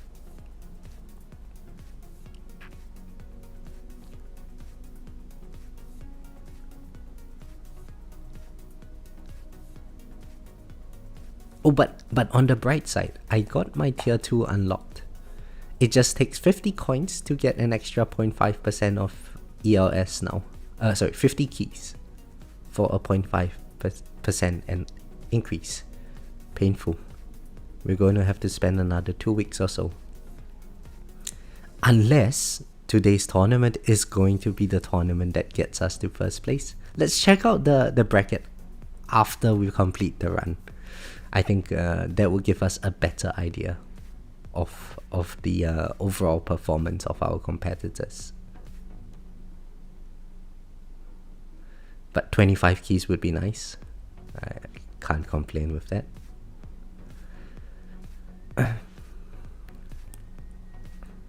If this is going to be like a good timing for the bracket, oh. 3 or 4 runs, 1 click into Coin Plus, 3 or 4 runs, 1 click into Coin Plus, and so on. Yeah, that sounds about right, Casey. 1 click of Coin Plus is now, I think, 5 quintillion for me, or maybe more. Can't remember. Flipsters, yeah, it's my first run, and I will probably only do 1 run today.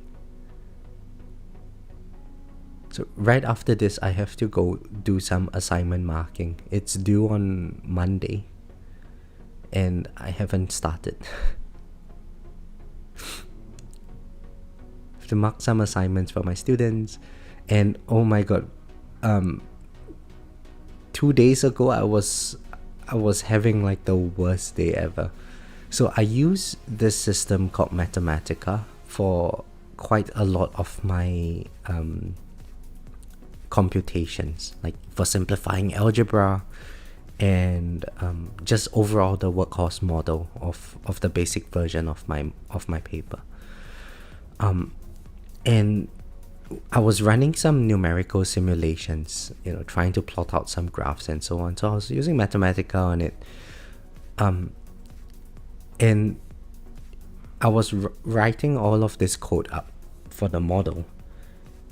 And the program crashed and I forgot to save the file. So I lost like 4 or 5 days of work. 6 hours before my meeting with my supervisors.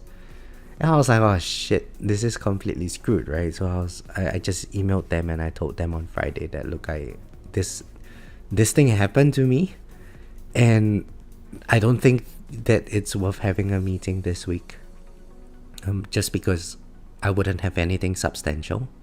And even if I could get it done before we met, I'm pretty sure I would make some errors in the coding somewhere. Because by then it was something like 3 a.m. in the morning. So I just told them like, can we get a meeting next week instead? So over the next few days I have got to, at least to me, I want to get back on track and then do even more. Otherwise I feel like I would have wasted an entire week.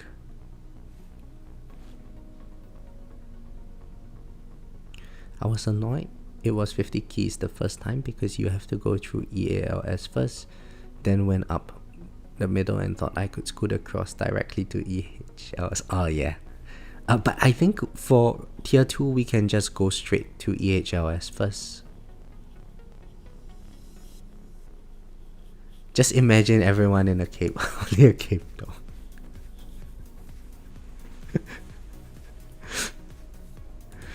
Just to ensure that I don't get stage fright.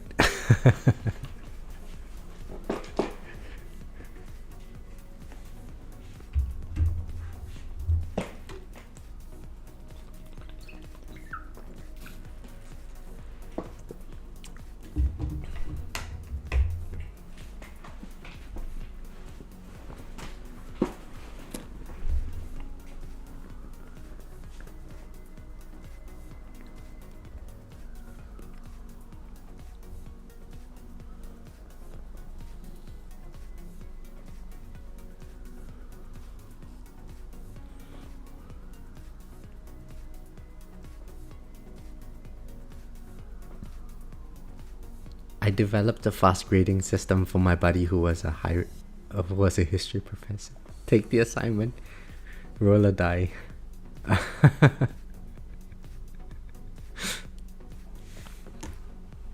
For some reason he never used my system.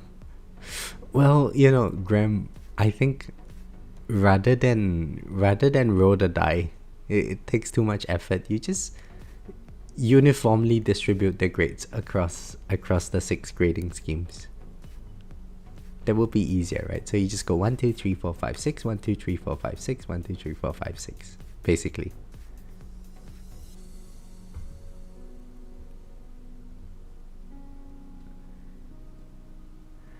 Similar songs. It sucks to lose codes if the software crashes. Why do I use Mathematica instead of R/Python? It is easier to do integration and stuff there. You are probably right. Similar songs. I was introduced to Mathematica by one of my seniors a while back. He didn't introduce Python to me, so I learned the language for Mathematica before Python. And ever since then I just stuck with Mathematica. I do know how to use Python now, but I just feel more comfortable with Mathematica. But I mean, it's just syntax notation, the exact the exact syntax changes from language to language, but we have ChatGPT for that. I could just as well just copy the existing code and have it like put it into Python and just run it on Python.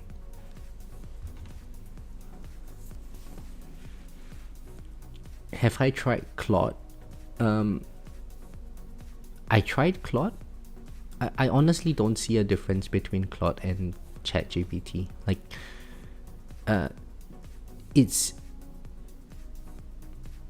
I'm sure there would be some differences, but because the algorithms that I am running, they are specifically drawn out of my model, so I kind of have to define certain things first. And then once I've defined it and I just prompt, help me do this, help me do that, it's actually pretty easy to do that. I used Mathematica 25 years ago before I knew Python existed.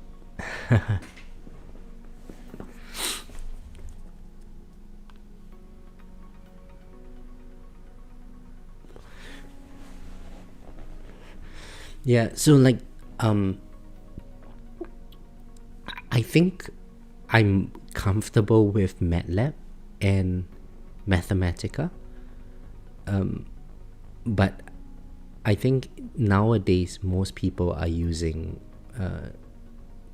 Julia, which is like, I guess it does stuff that MATLAB does for macroeconomics a bit better, and a lot of people are using Python. A lot of people are using R as well.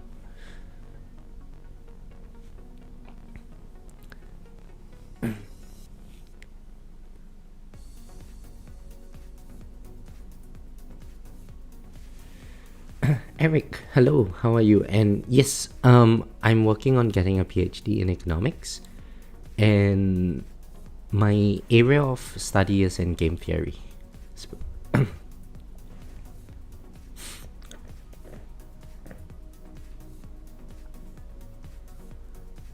Is Mathematica a paid software? It's often easier to carry on research with a free software. No, I think it's free.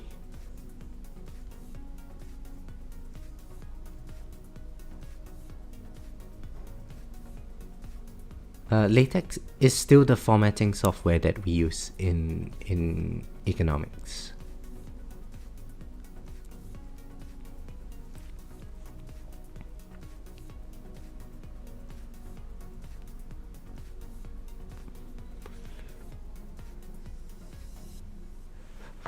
So I've been using this cloud version of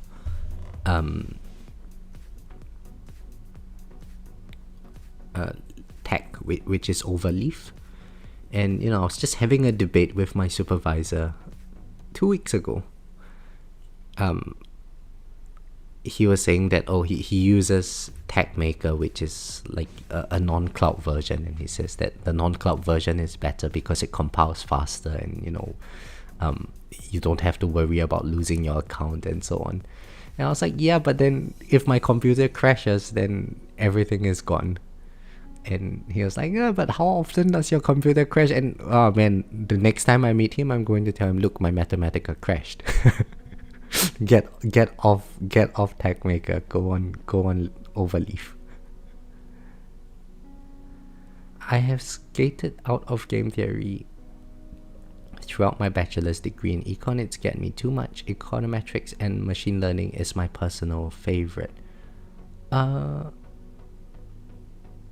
I see. So funny enough, Eric, when I first entered grad school, I wanted to work in macroeconomics. Then I realized that there's a lot of numerical simulations in macroeconomics, and I just didn't find the process very elegant. So then I wanted to go into econometrics. The fun part about econometrics to me is not so much the applied micro kind of things where you look at diff and diff and panel and regression discontinuity and those kind of things.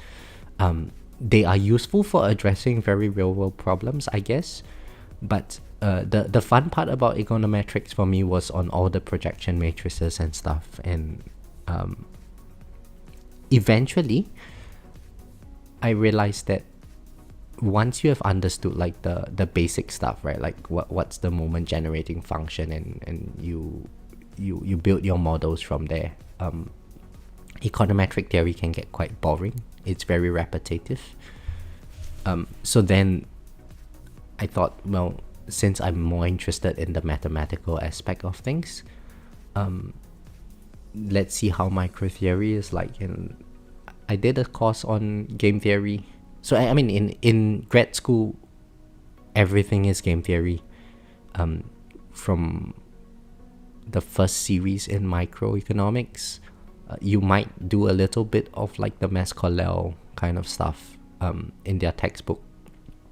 And then you very quickly move into cooperative and non-cooperative game theory. So once I did that, then I learned about like hoteling models and just IO related stuff, and you know, I eventually found that really interesting. And shit, I got sidetracked again. That overcharge just took everything because I forgot to turn on my demon mode. Oh god. Alright.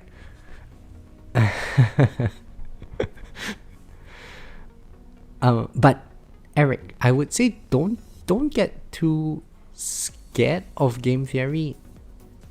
The initial phase of learning the language is a bit difficult because you need to. In game theory, there are very precise notations on different things, right? So what constitutes an action versus a strategy,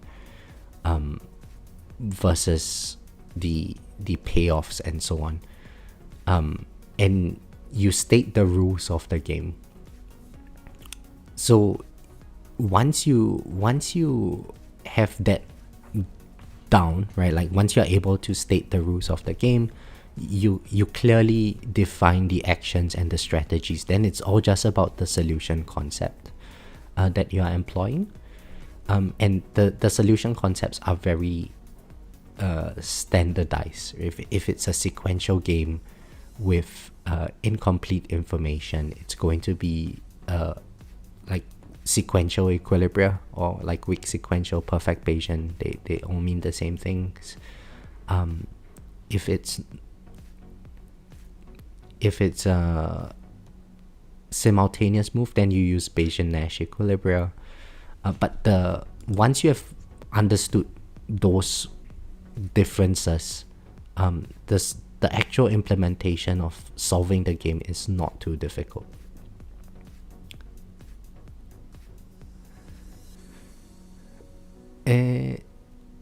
Tribal, how afraid am I of AI replacing me as an economist? Not really. I don't think it would replace me as an economist. To a certain extent, it's going to replace a lot. Right, let's use this now.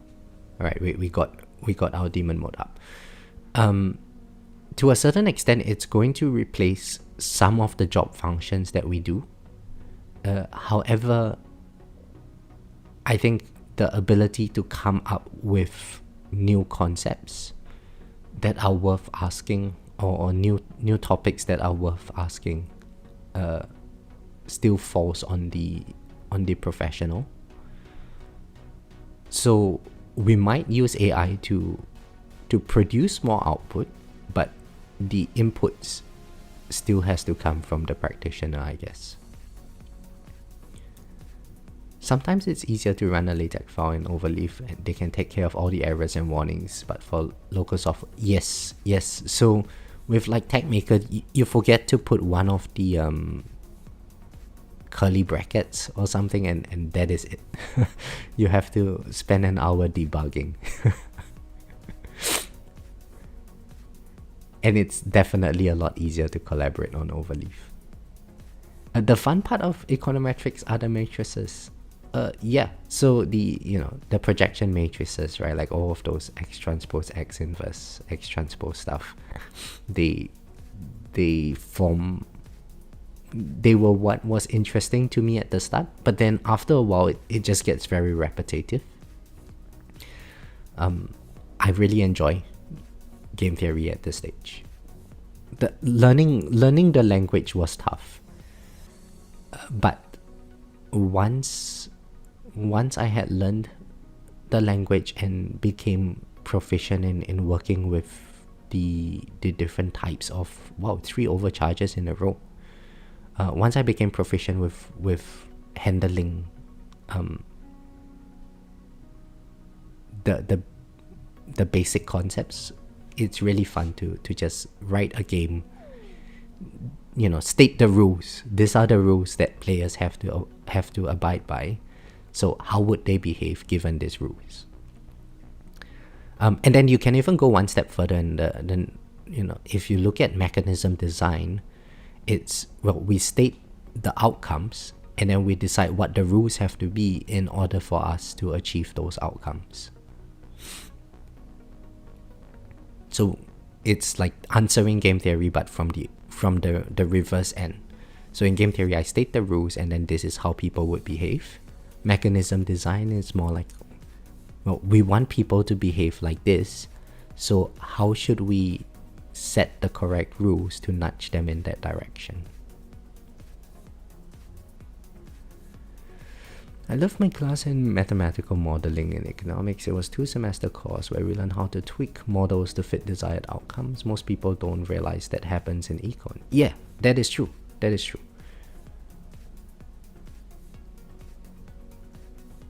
Travel says, go back to stop talking about economics and let's get back to cool things about wearing socks and talking on our towers.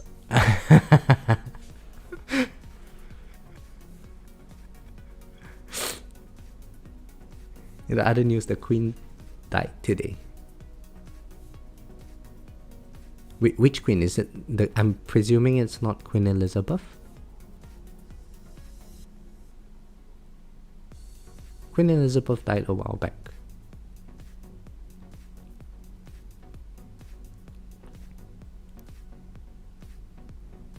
Or was there a new queen? Yeah, like King Charles' wife, maybe? Queen died.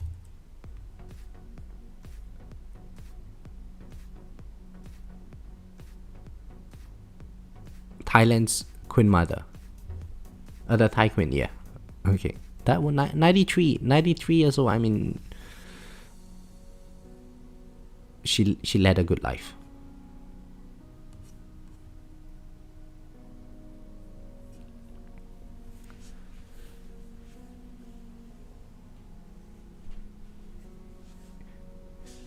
Trevor, I can't stop laughing at your. I can't stop smiling at your comment. Stop talking about economics. Let's get back to cool things.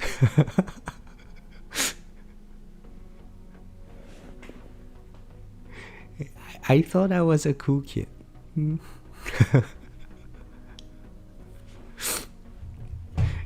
broke my little heart.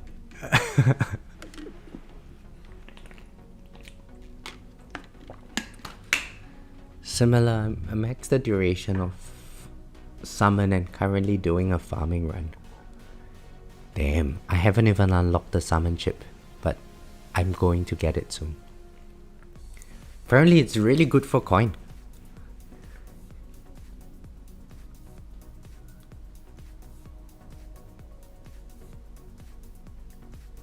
This is the best stream because I actually have a sense of humor.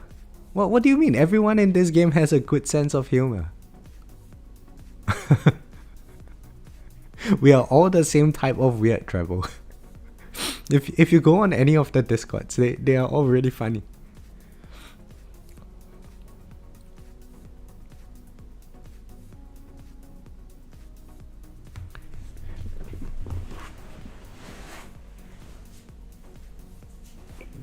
Hey, Kakita, hello, how are you?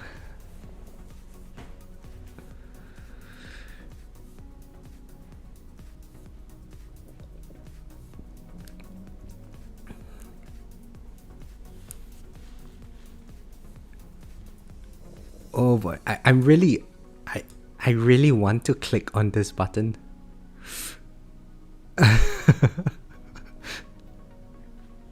should we see if we are going to get first place today? Nah, let's just wait. Patience is a virtue. After 2 weeks off on medical leave, having to go back to work sucks. Well, yeah, work sucks. But you know what? I'm glad you're recovered, Kakita. And I really hope you feel better.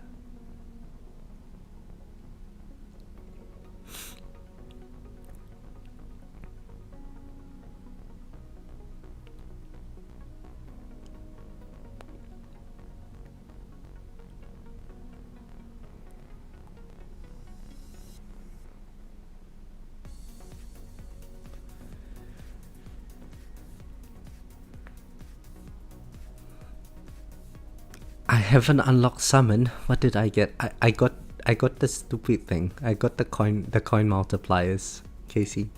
Not one but two. I rely on you guys for information on what is good. I don't really have time to be in the know.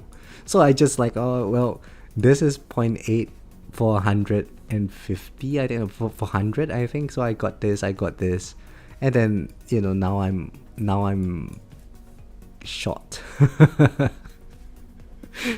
for the guardianship. But once that 30 stones are done, 300 respec, I'm going to go heavy into summons.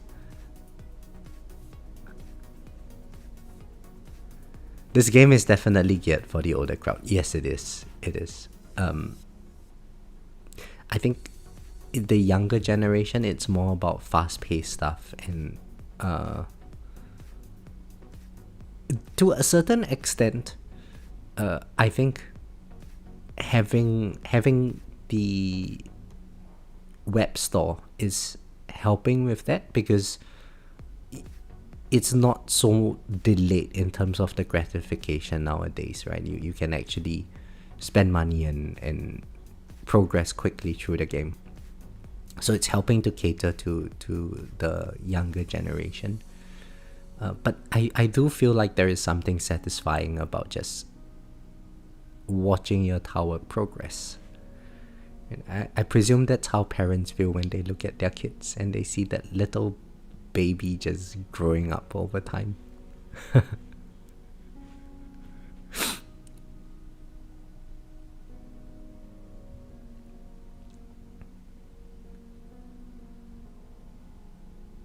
It's geared for the Tism crowd too. I'm running a hybrid build. I just can't move to glass cannon. I expect to unlock armor as mod next week, considering using sharp fortitude as assist mod with ACP as primary.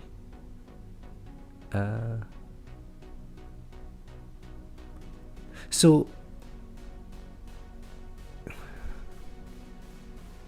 let's see. If it's hybrid, then yeah, I think what you're doing makes sense.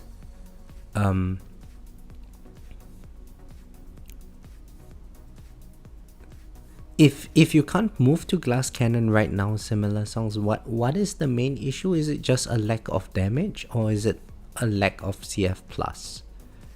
Because for the most part, damage is not something that you would struggle with until quite late into the game. If you have the masteries and you're slowly chugging through them, the damage will come eventually. However, it takes a lot of CF development to be able to trim the bosses down before they hit you. So I'm not sure if unlocking the armor as mod is going to necessarily help you drastically. You might see benefit from getting more CF plus. I'm not sure. Good number of math literate people here to ask, does the nature of golden combo formula mean that each extra second of GT is now more valuable than it was before with the introduction of the summon chip? Yes, because you get extra enemies per second.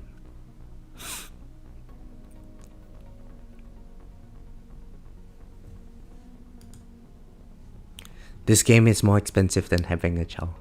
Yeah, it is really expensive.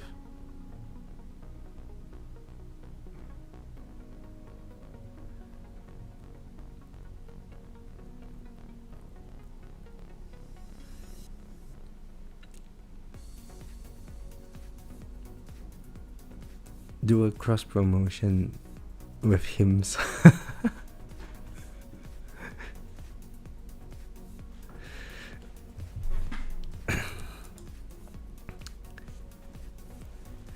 Graham, I'm not sure about that, you know.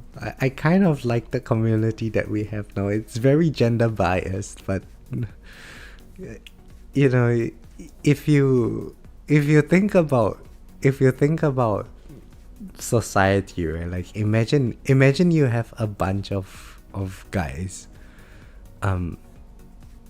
sitting around, and you chuck them on an island with each other. They will actually get along very fine with each other, right?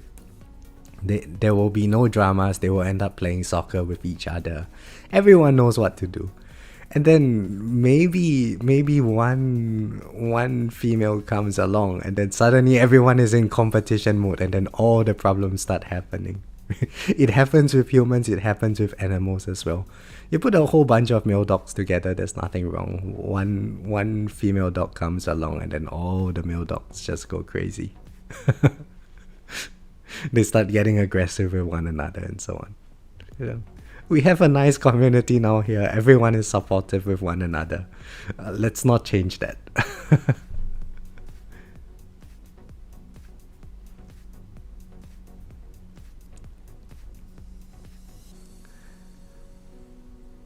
I have CF plus 4 with 186 level is the level for cannon mod with 2.19 damage and 1.65 damage, max damage. Demon will cut. Total damage is 40 trillion.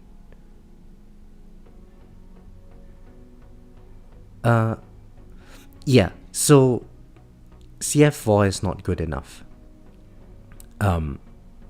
You will start seeing a lot more benefit. So I think between getting more CF and getting more damage, getting more CF is going to improve the consistency of your runs a lot better. 40 trillion damage is good enough for a very long time. I'm assuming you're farming like what, tier 15, something like that.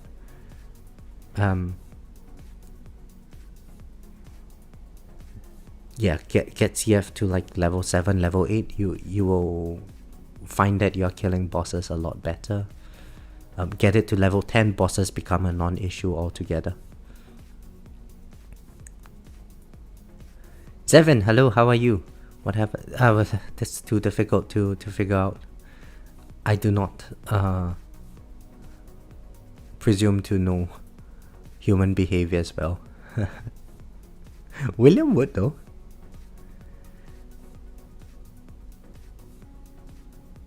At least the game is pretty potty trained out of the box, so there is that.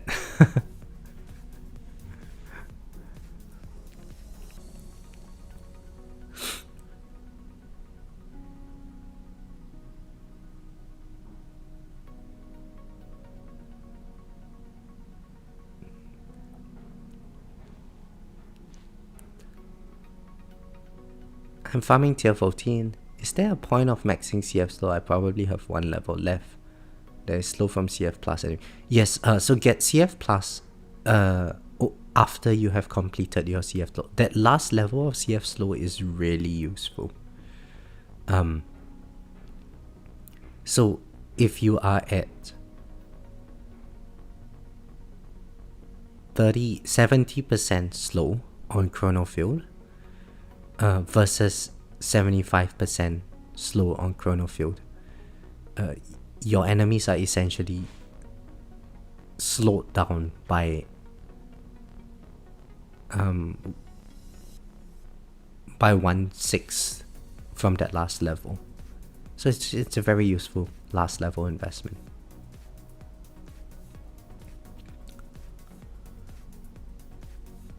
Then after that, try a couple of levels into CF Plus. When you get it to like level 7,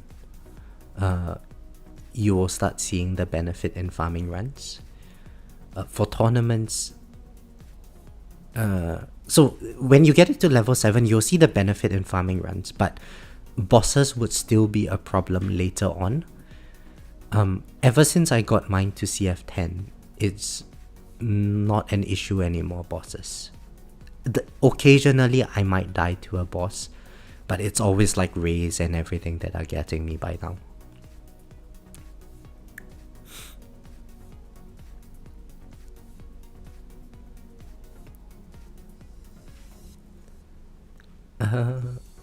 How much tube you the YouTube? Check watch time, CTR and friends. So how do I do that? I only recently got the monetization thing. I'm still waiting for a pin that YouTube is supposed to send to me to complete the verification.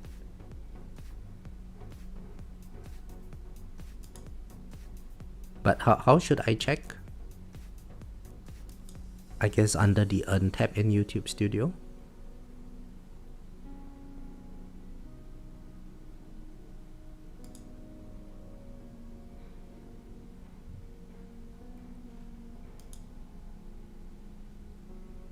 See my analytics. It says 0.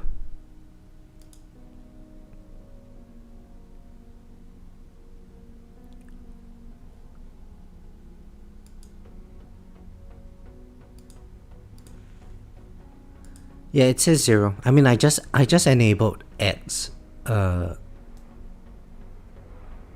today. No, yesterday. So I'm not sure how the process actually works. Maybe it takes a while for the analytics to show up. I was thinking about getting armor S mod for better ranking in tournament with SD plus ACP combo. That would help with stone earnings. Yeah. So would CF plus. But you know, it's up to you. I do enjoy the explosions from the ILM.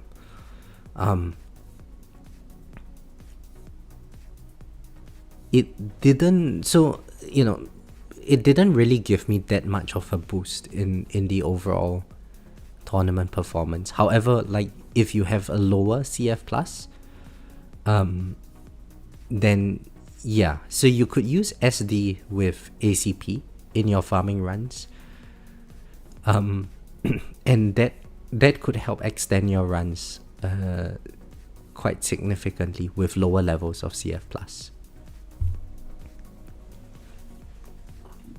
Or you could even do ACP with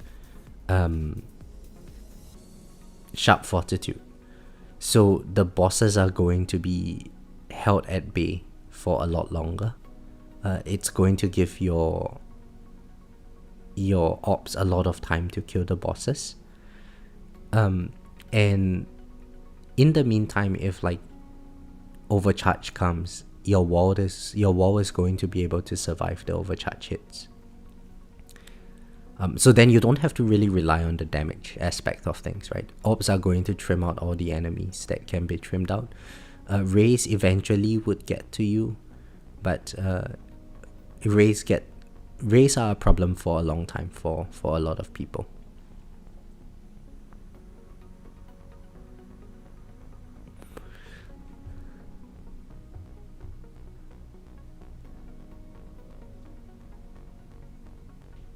Yeah.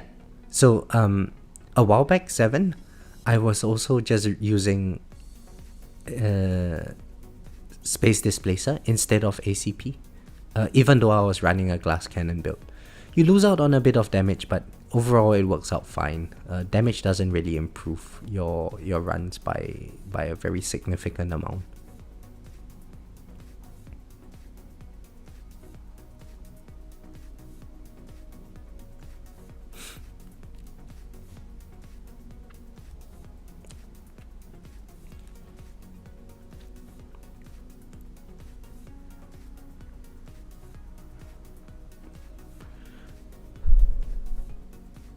But Zevin, try getting CF 8 or 9.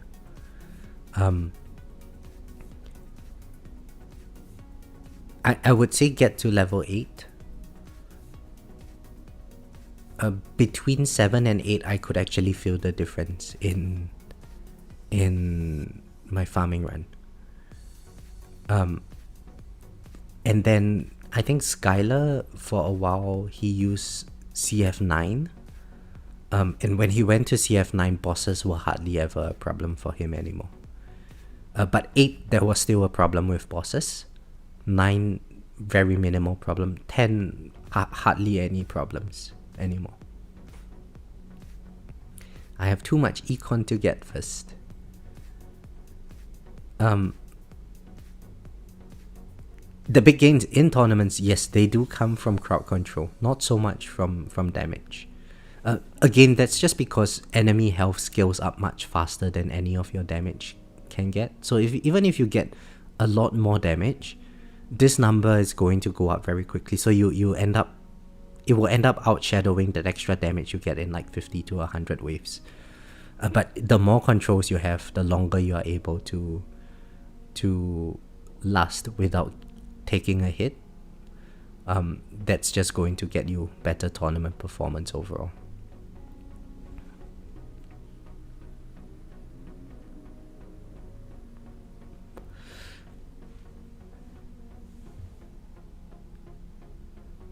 Yeah, so if we look at this boss's stats, Plasma Cannon and Orbs did most of the damage.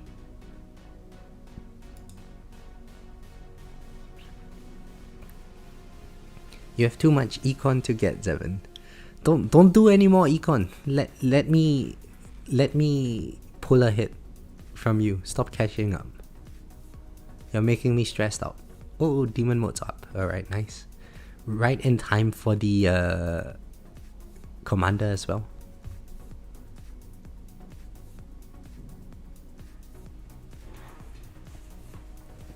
I'm going in as well. If I don't get keys, revenge me. We shall see what my tournament performance is in about 100 waves or so. I don't think I'm going to last much longer.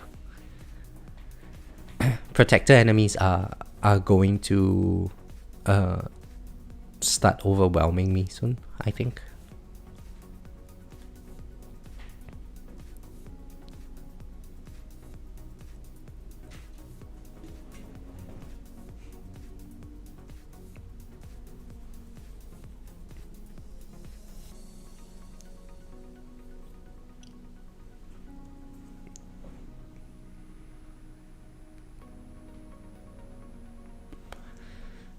John, my lifetime coin is currently at 182.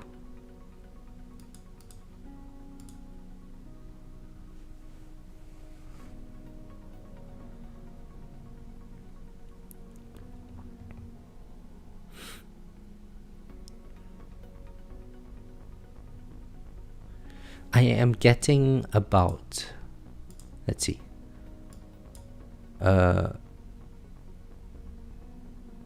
210 to 220 Q per hour, something like that. Good thing I messed up on summon.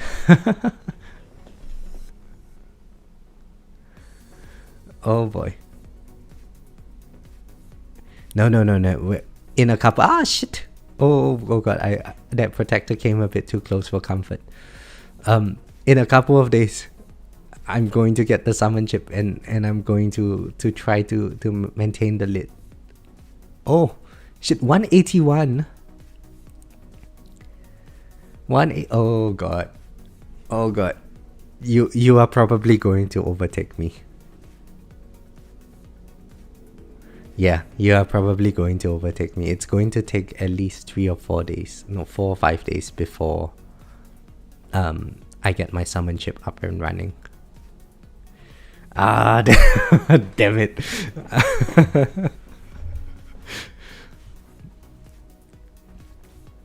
What can I do?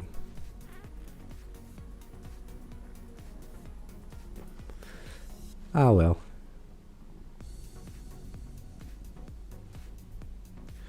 This is stressful. You're making me stressed, John. 310 Q coin per... Oh. Damn. Okay. I really need to get summoned.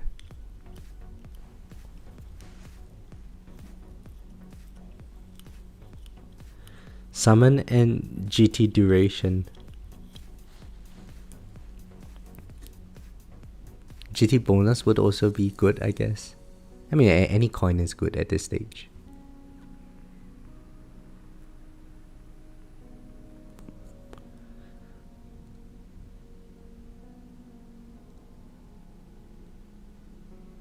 Will on the banner to get restorative bonus to shatter. Rob, I actually haven't pulled a single copy of restorative bonus. Not for trying. In the first week, I pulled like 4 epics from the featured banner. None of them were restorative bonus. So I was like, yeah, then there's no point. I'm just going to pull on the standard banner. I have been getting quite good module luck lately. So let's check it out. Pulsar Harvester here. Pulsar Harvester here. Shrink Ray. Shrink Ray. Negative Mass. So what is that? Like 4 or 5 of them? Let's pull some. Let's do it. Ah, damn it. Ah, damn it. Nothing. Alright, let's shatter this. We shatter this like how my hopes get shattered. Where are my black hole digesters? I want... How many more copies of black hole digester do I need? I've got 1 here. It's at 3 star. So I need 3 more copies of black hole digester. Alright game, give me 3 more copies of black hole digester. John is catching up to me. I need all the coin bonuses that I can get. Oh, and Zevon, you just sent me a picture trying to make me salty. So guys, Zevon just sent me this screenshot where he got 3 epic pulls in one 10 pull. Disgusting.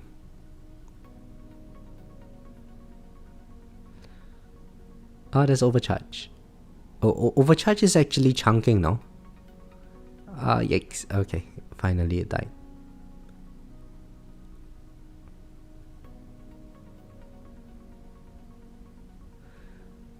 I would never send me something to make me salty. What do you mean? You're like Salt Bay's younger brother.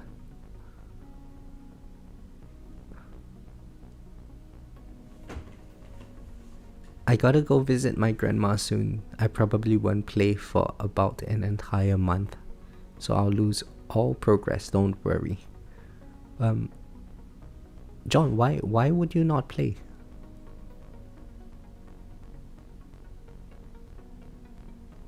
If you have auto restarts and you don't intend to touch your phone for the entire month or something, like just leave the game on auto repeat for an entire month. Set all your labs at like 5x speed or something that you can maintain permanently, and just leave it there farming coin for a month.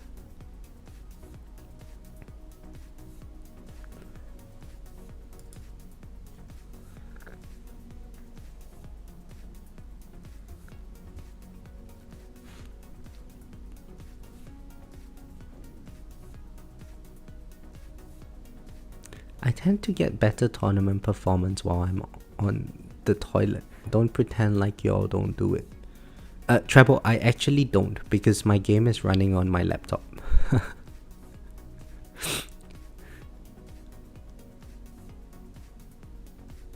I honestly, ever since I got some of the Harmony tree upgrades, I hardly look at this game anymore.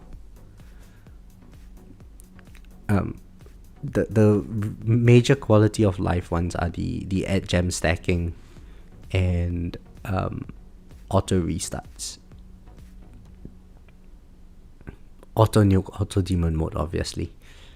But like once those things were out of the way, the game was so AFK friendly. She's in a super old town in Europe. I won't really know how much I can do that till I get there. I will see. Yeah, well, I hope you don't have to stop for the entire month. But it honestly, it would be very nice to just get off from this game for an entire month, I think.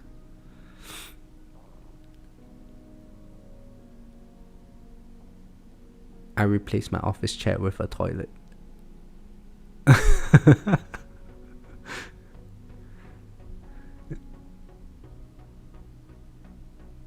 Yeah, what Flipster said, John. I heard that there's now like cloud. You can get a cloud phone or something like that.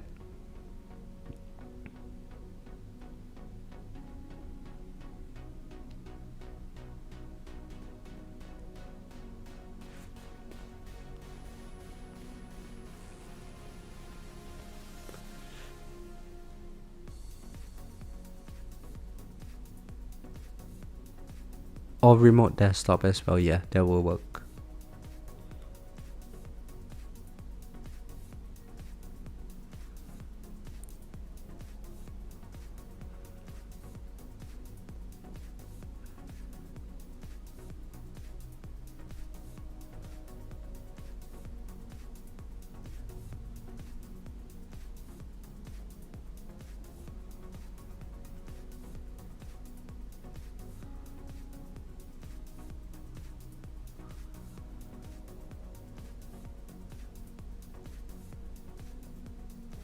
Not sure how much I want to do with all of that. Yeah, fair enough.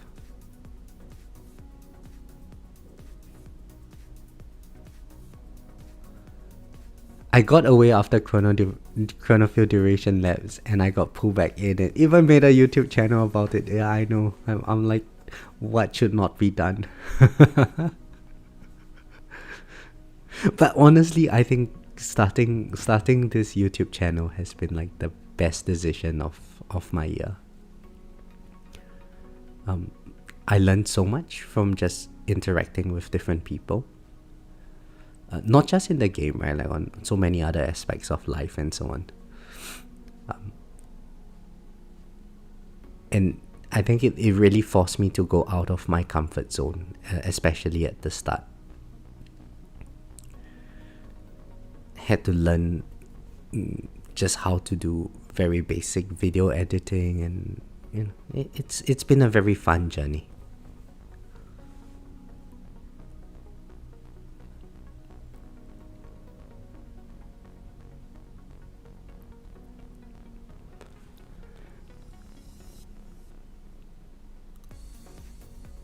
Also, when I cross time zones, does it mess up with the game or no? Everything would be fine, John. So I travel. Whenever I travel back to Singapore or go on a holiday, I just bring my phone with me. It's perfectly fine to. You wouldn't get affected by it.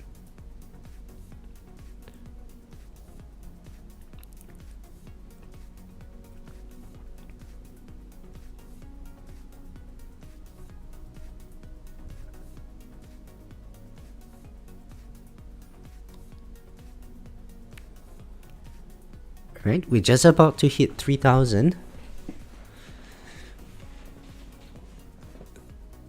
Let's go. Even with Protector Ultimate, we're crossing 3,000 now. Very nice. I'm very happy with this.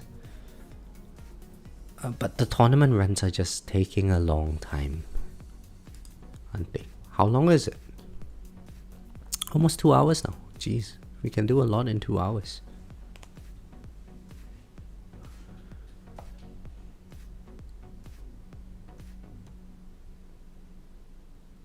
Yeah, I think it happens to some people, John. But so typically what I do, right? Like, let's say I'm going on the plane, okay?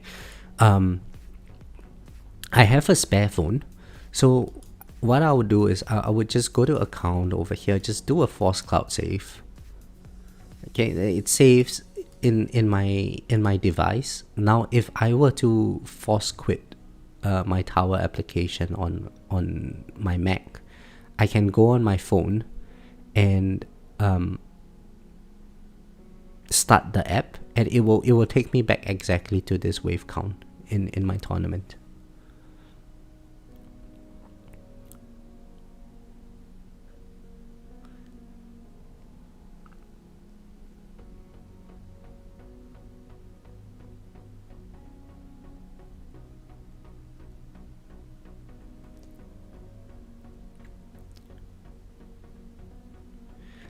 So one thing about the cloud save thing, John, if you are switching from an Apple device to an Android device, you might have a bit of discrepancy. But suppose you switch off the device on your Apple device, switch off the app on your Apple device for Mac, and you waited after the cloud save, you waited for like 10-15 minutes, 20 minutes to be extra safe. You log on your Android device, you shouldn't run into any issues. And so, like, literally in the planes nowadays, once I get to my seat and so on, I just turn on the game, plug it into the charger, and turn on the airplane mode, and just continue farming. And whatever progress you make is going to be still there when the plane lands, as long as you connect your device to the internet before you quit the game.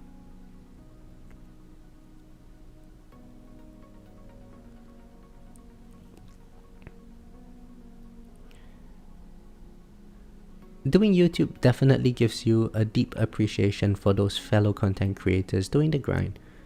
Yeah, I agree, and I learned so much from them. There's a lot that I don't know.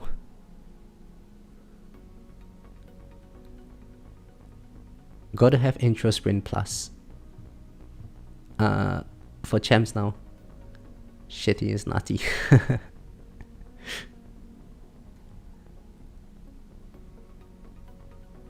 It wouldn't be an issue anyway. When you open on the new device, you check the time of your last cloud save, and the wave count camera is correct before accepting. Yep, makes sense.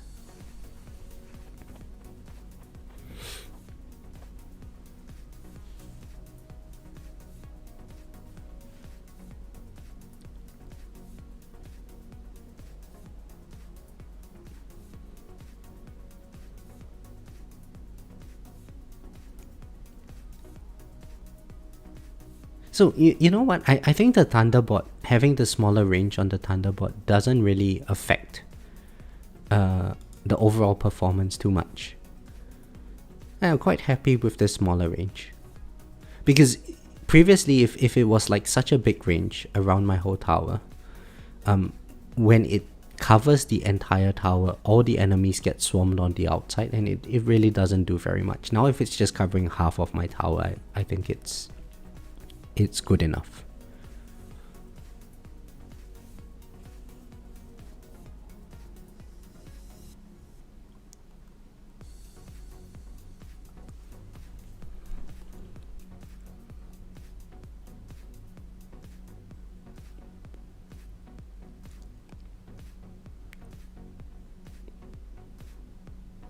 Right, fleets are actually taking a while to die now. Look at that saboteur, it's just sitting around. Alright, it's finally dead. Oh, that was a close one. I was surprised second wind didn't proc there.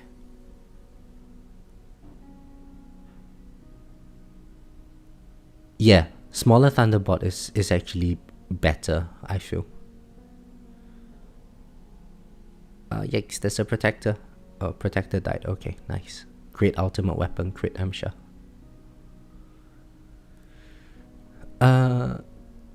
Chain lightning amplifications. Treble. So I used level 10 for the longest time, and it was fine. Oh, there goes second wind. It was fine all the way until I moved to tier 16, about wave 7,000 thereabouts. And then I noticed that shatters were starting to get me again. And then I went to level 15 or 20 with it. I can't remember what it is now. What is my shatter? Scatter M. It's level 20 now, and I think at where I'm at the moment, which is about 7,000 waves in tier 17, it's not an issue.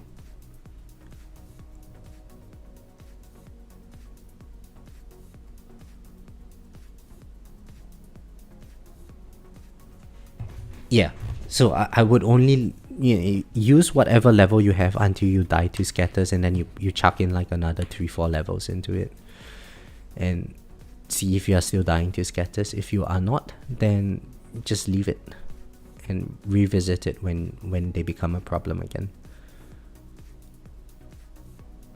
That's a close one. That's a close one. And this overcharge was just taking forever to die. Oh, this is it. There we go. We just died. 3092. Guys.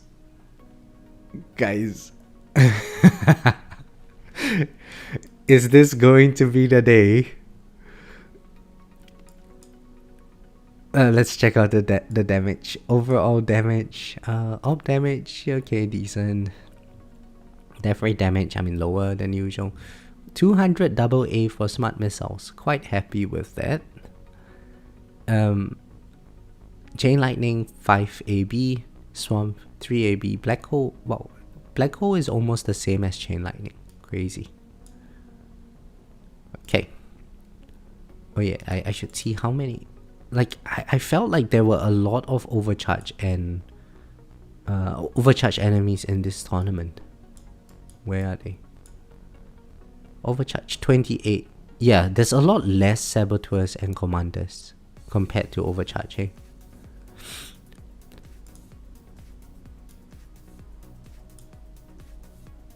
Alright. Let's see. Chi is at 2628. He is tier 21 wave 146. I think we have a good chance of beating him, right? Getty can probably get a bit further. And there should be... Yeah. Arclight is a wild card. We are not sure about his performance. But the others I think we should be fine for today. I think we have a good shot. We have a good shot of being first. So far there's a 300 for almost like a 400 wave lead that we have. Does anyone have the tier 19 skin? No. So yeah, we might have a good chance. Let's quickly check to see what she got in the last tournament.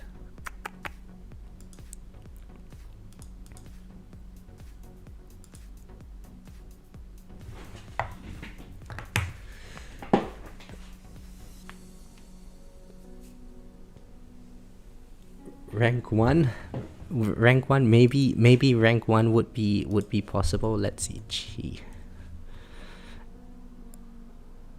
Oh, Chi was very close to me last tournament. Rank 392. It might be a tight one. I got about 200 waves on him. It might be a tight bracket. We shall see. We shall see. I'm hoping I get first. It's been a while since my last first place finish. Look at this whole string of threes. 5, 4, 2, 3, 3, 3, 3, 2. When was the last first place finish? Jesus, have to scroll so far down. 2 months ago. More than 2 months ago. That was the last first place finish. We got 2,918 waves then.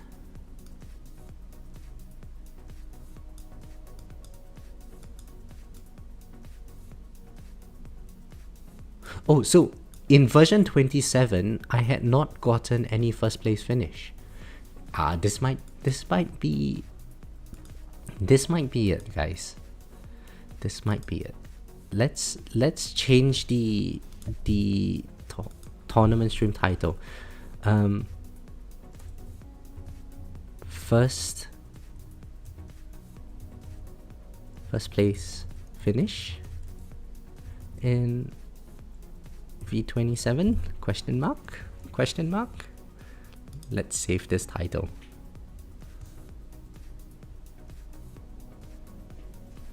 Yeah, that was in version 26. Version 27, I haven't gotten anything in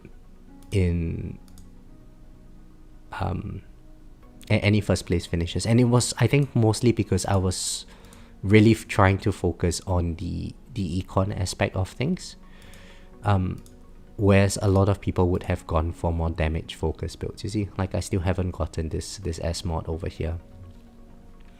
I'm hoping that when I eventually pump up my damage, it's going to carry me a lot further.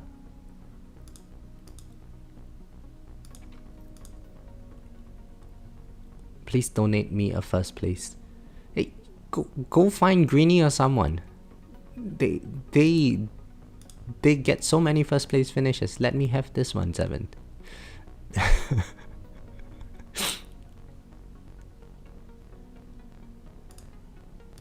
Go tell Greenie, stop being so good. You're making us all feel bad. You know?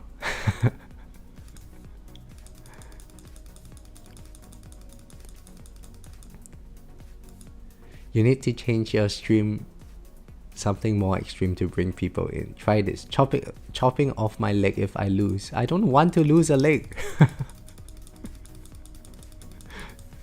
Okay, can I say I would cut my hair if I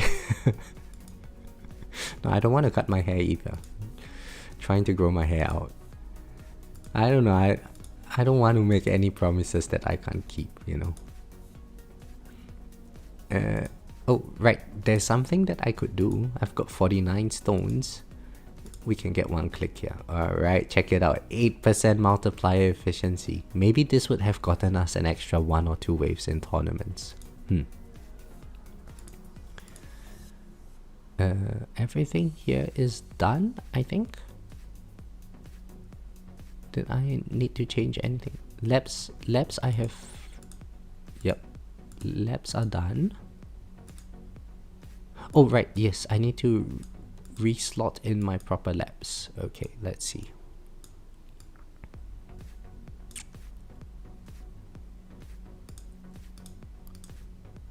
Assist. It's not this one. Assist. Assist. Oh, these 2 labs are almost done as well. Okay, so I've got a... Yeah, I can't spend on anything because these 2 are going to chunk out like another 3Q.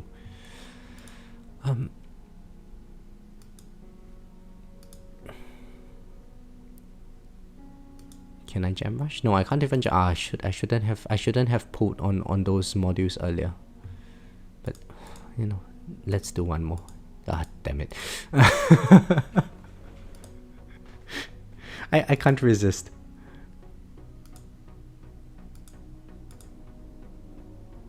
Okay, let's switch the ops back in. Wear a cape if I lose.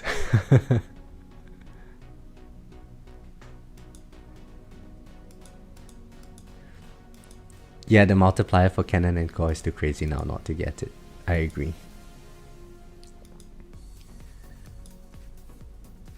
Will wear a cape if I lose. With purple socks.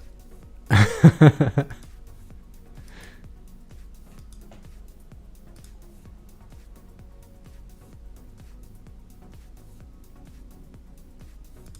we go. All done here. All done here. Everything here is done. Done. Oh right, damage slider. Negative 15 on the damage.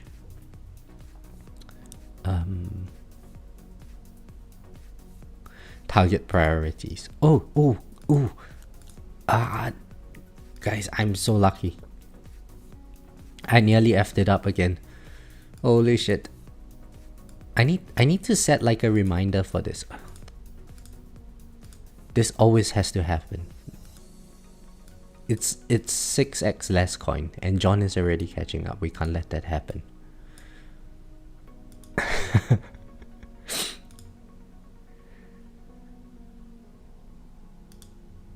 Oh, I'm so glad I caught this on stream. Damn, I could have had a bigger lead.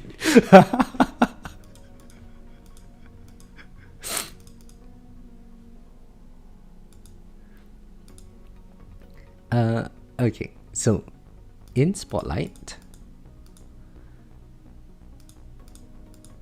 tank basics, closest, bosses, elites, fast range, fleet protectors. Okay. Jackson, you missed the run. Yeah, you did. And Study, hello, how are you? And thank you for dropping in. Yeah, we're just about to wrap up the stream. Zevon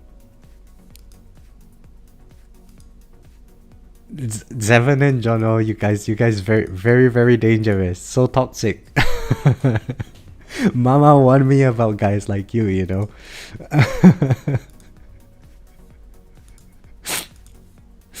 Alright. So for today's tournament run, hopefully it's going to be our first win in Legends in version 27. Looking good so far. 3092, 2628 is the second place current. So fingers crossed. I hope you enjoyed the stream. Good luck with your tournaments and enjoy the weekend. And I'll catch you guys in the next one.